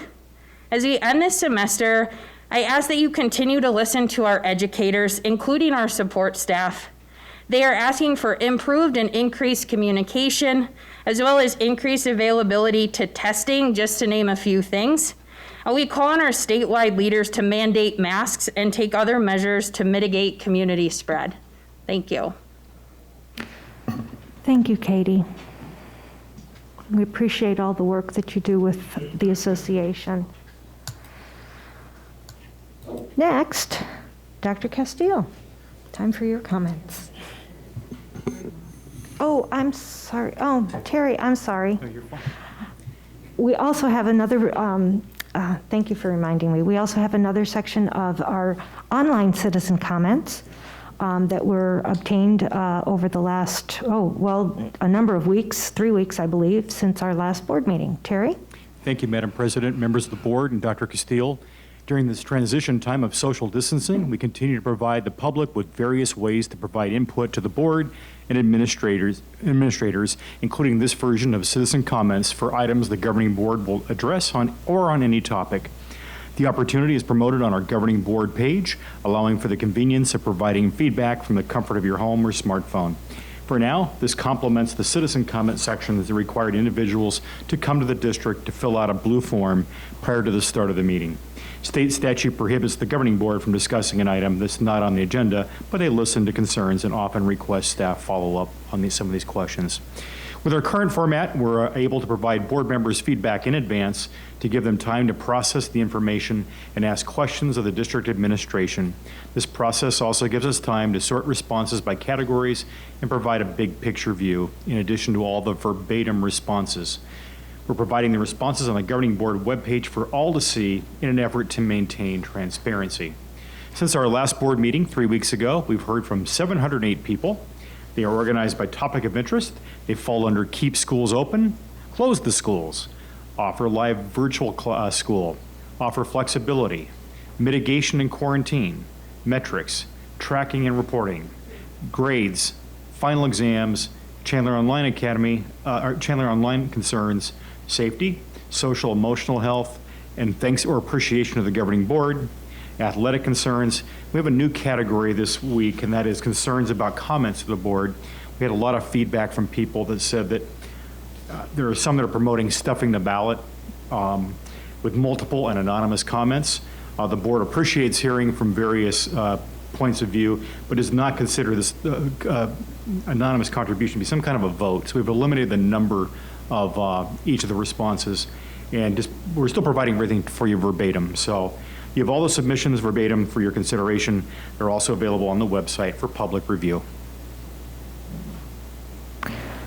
Thank you, Mr. Locke. It did take a while to read all of them. The other question I do have, were they duplicated in various categories if they were two different ones, or had they only been put into a single category at this? It's duplicated by the same person. It's like either accidental or multiple times. Those would have been eliminated. There's only a few of those, probably fewer than 10. What you're finding is basically the same kind of commentary that's it's shared by various groups, and you see a lot of that repetition. But they're all included in their entirety. I guess I was asking a little bit more like when we had, would somebody be in a Close the Schools and an Offer Live Virtual School for the same comment, so it would be duplicated in both sections? Correct. Because it's two different topics? Yes, that's not unusual. That's happened in the past as well. Okay, great. Thank you very much. You're welcome. It helps us get a better understanding, and I truly appreciate all the individuals who have written in to express their comments, and it really does help inform the board as to what some of the issues are going on in the district. So thank you very much for taking the time to do that. Next, we'll have some comments from Dr. Castile. Madam President, members of the board, I always find myself at a loss for words. I know based on my emails right now that we've disappointed a lot of people, and we have a lot of people celebrating, and some are frustrated, some are scared, some are happy, and like with every other decision we've made since March, it's just absolutely no win.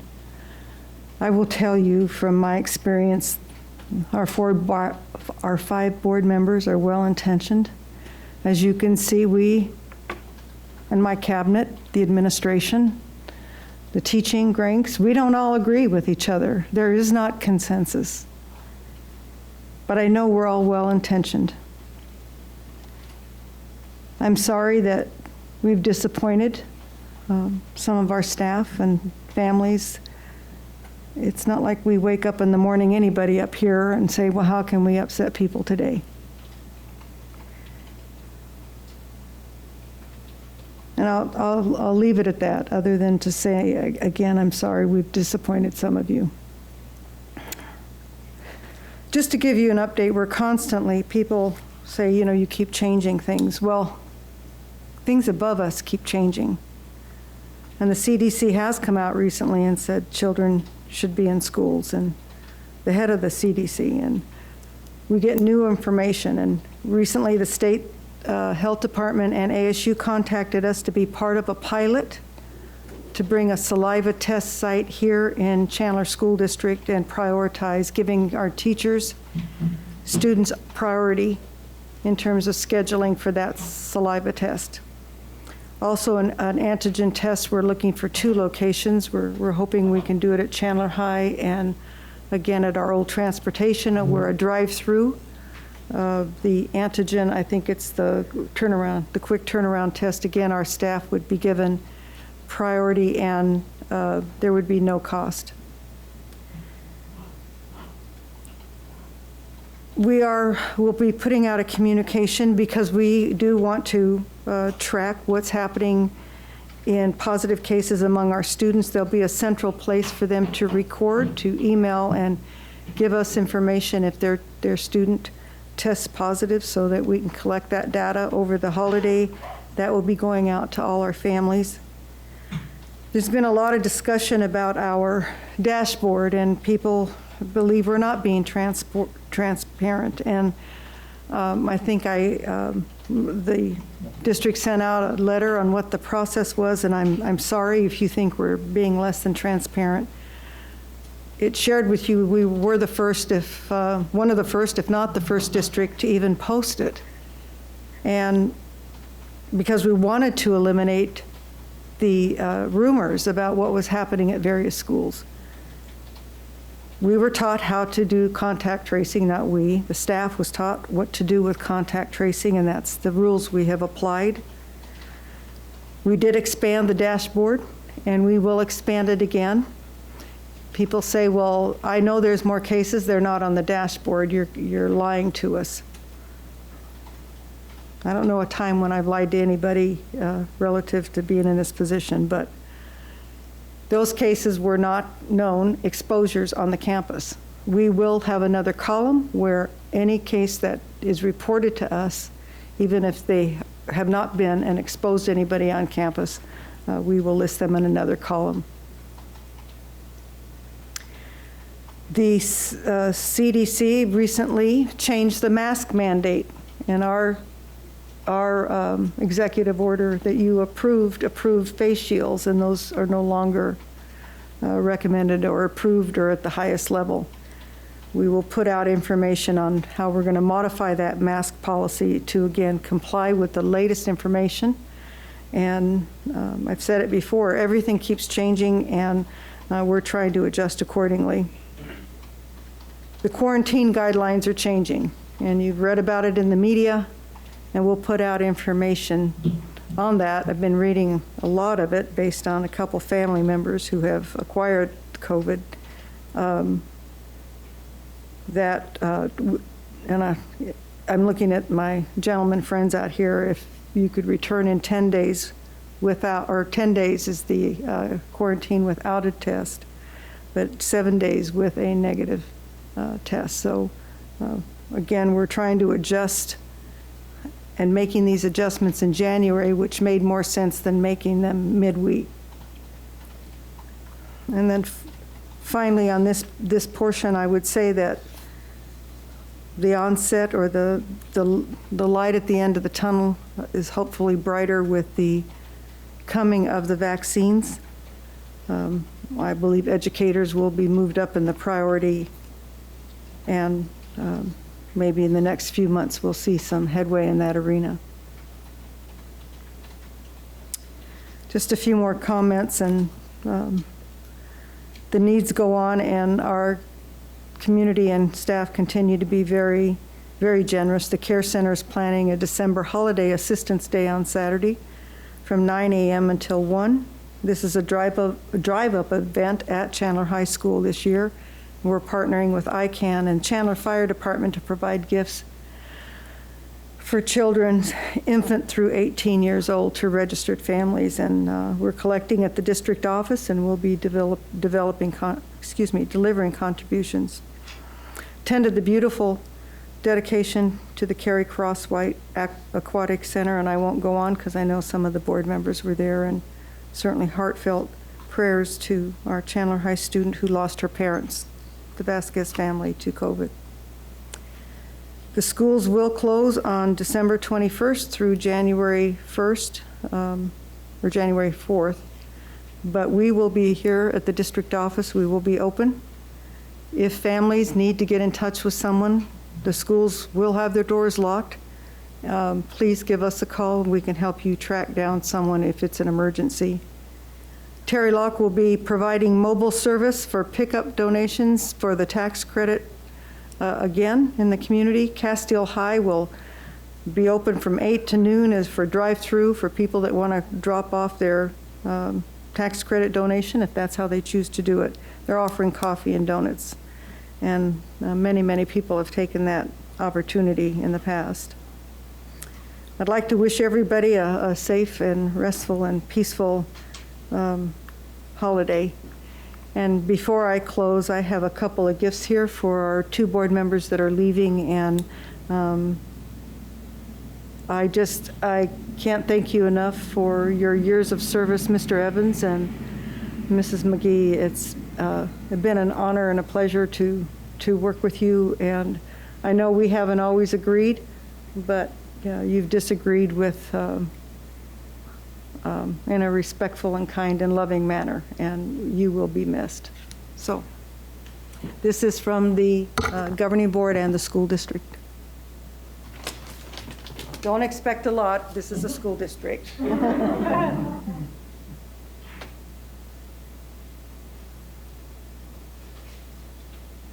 you, Madam President. You might want to make them open it. They're kind of cool.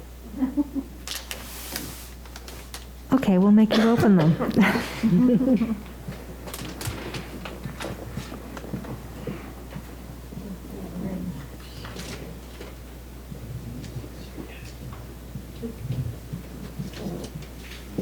Madam President, and I know we have a few teachers in the back, and I don't want to put Katie on the spot. I did once before, and I apologize.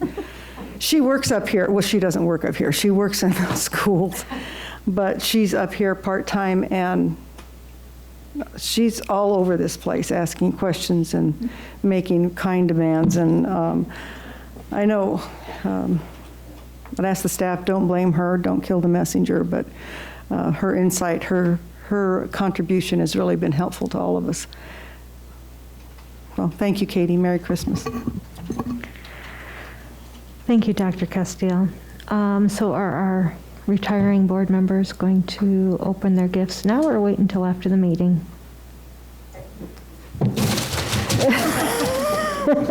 We'd all like to see what you got.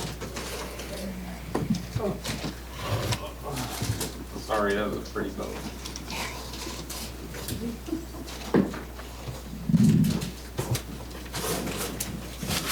What if we want to switch? You can't. Yeah. Thank you.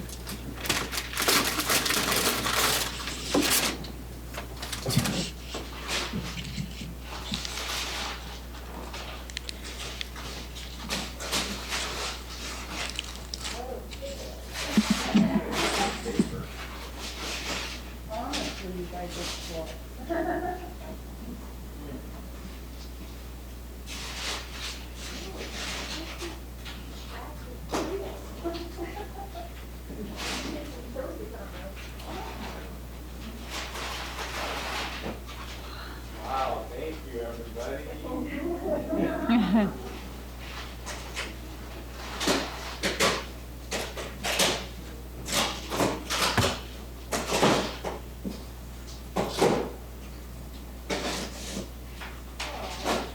Better be good.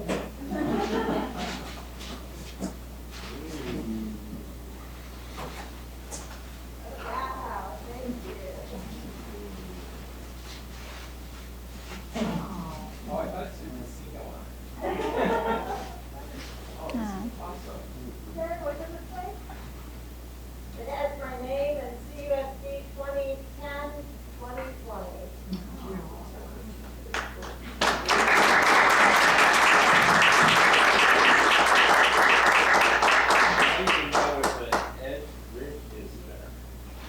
That's for all the good fixings and drippings. I just want to say it's been an honor to serve on the Chandler School District for the past 10 years, and I am very grateful for the opportunity to have worked with our amazing superintendent and all of our great staff. And I wish the new board very best wishes, and I hope that in some small way I've contributed to the district's success. And happy holidays to everybody. And thank you for the lovely gift. Thank you, Karen. Mr. Evans? And it's been a long time. I've been here a long time. I've been saying I was going to leave every 4 years for the last 16 years. I just want to thank everybody up here, all of the superintendency and the administrators and staff, because for one thing, there's a ton of longevity here. People come here not just to do a job, they come here because they want to make a big difference, and I appreciate the difference every single one of you have made for every single family, including your own, because a lot of people have their own kids in this school district. Once I started here, there was no way I was leaving this school district until my family had completed, and I've said it 1,000 times before, but you've prepared him, you've prepared his friends.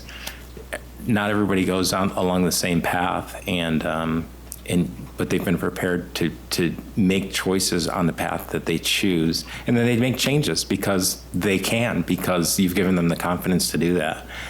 This district's been great for a lot of families, and it's really been a community.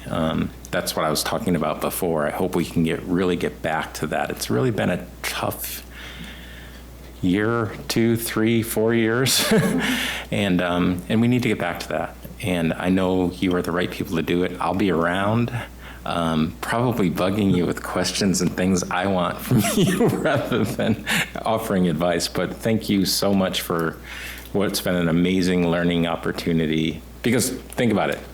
What is it, $320 million budget?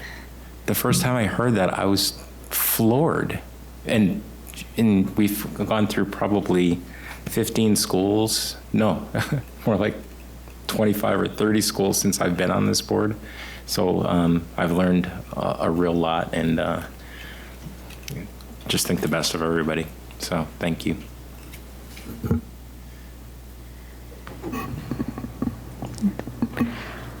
I also want to thank Karen and David for their experience, their views, for being on this board, and for really putting children first. You both have had your hearts completely in this and have really made decisions that are in the best interest of kids. And your dedication over the years from both of you to that goal and to the mission of our school district has been just exemplary, and I appreciate it. You've helped keep the focus on what's important, and I truly honor you for that. So thank you very much, and we're going to miss all of you.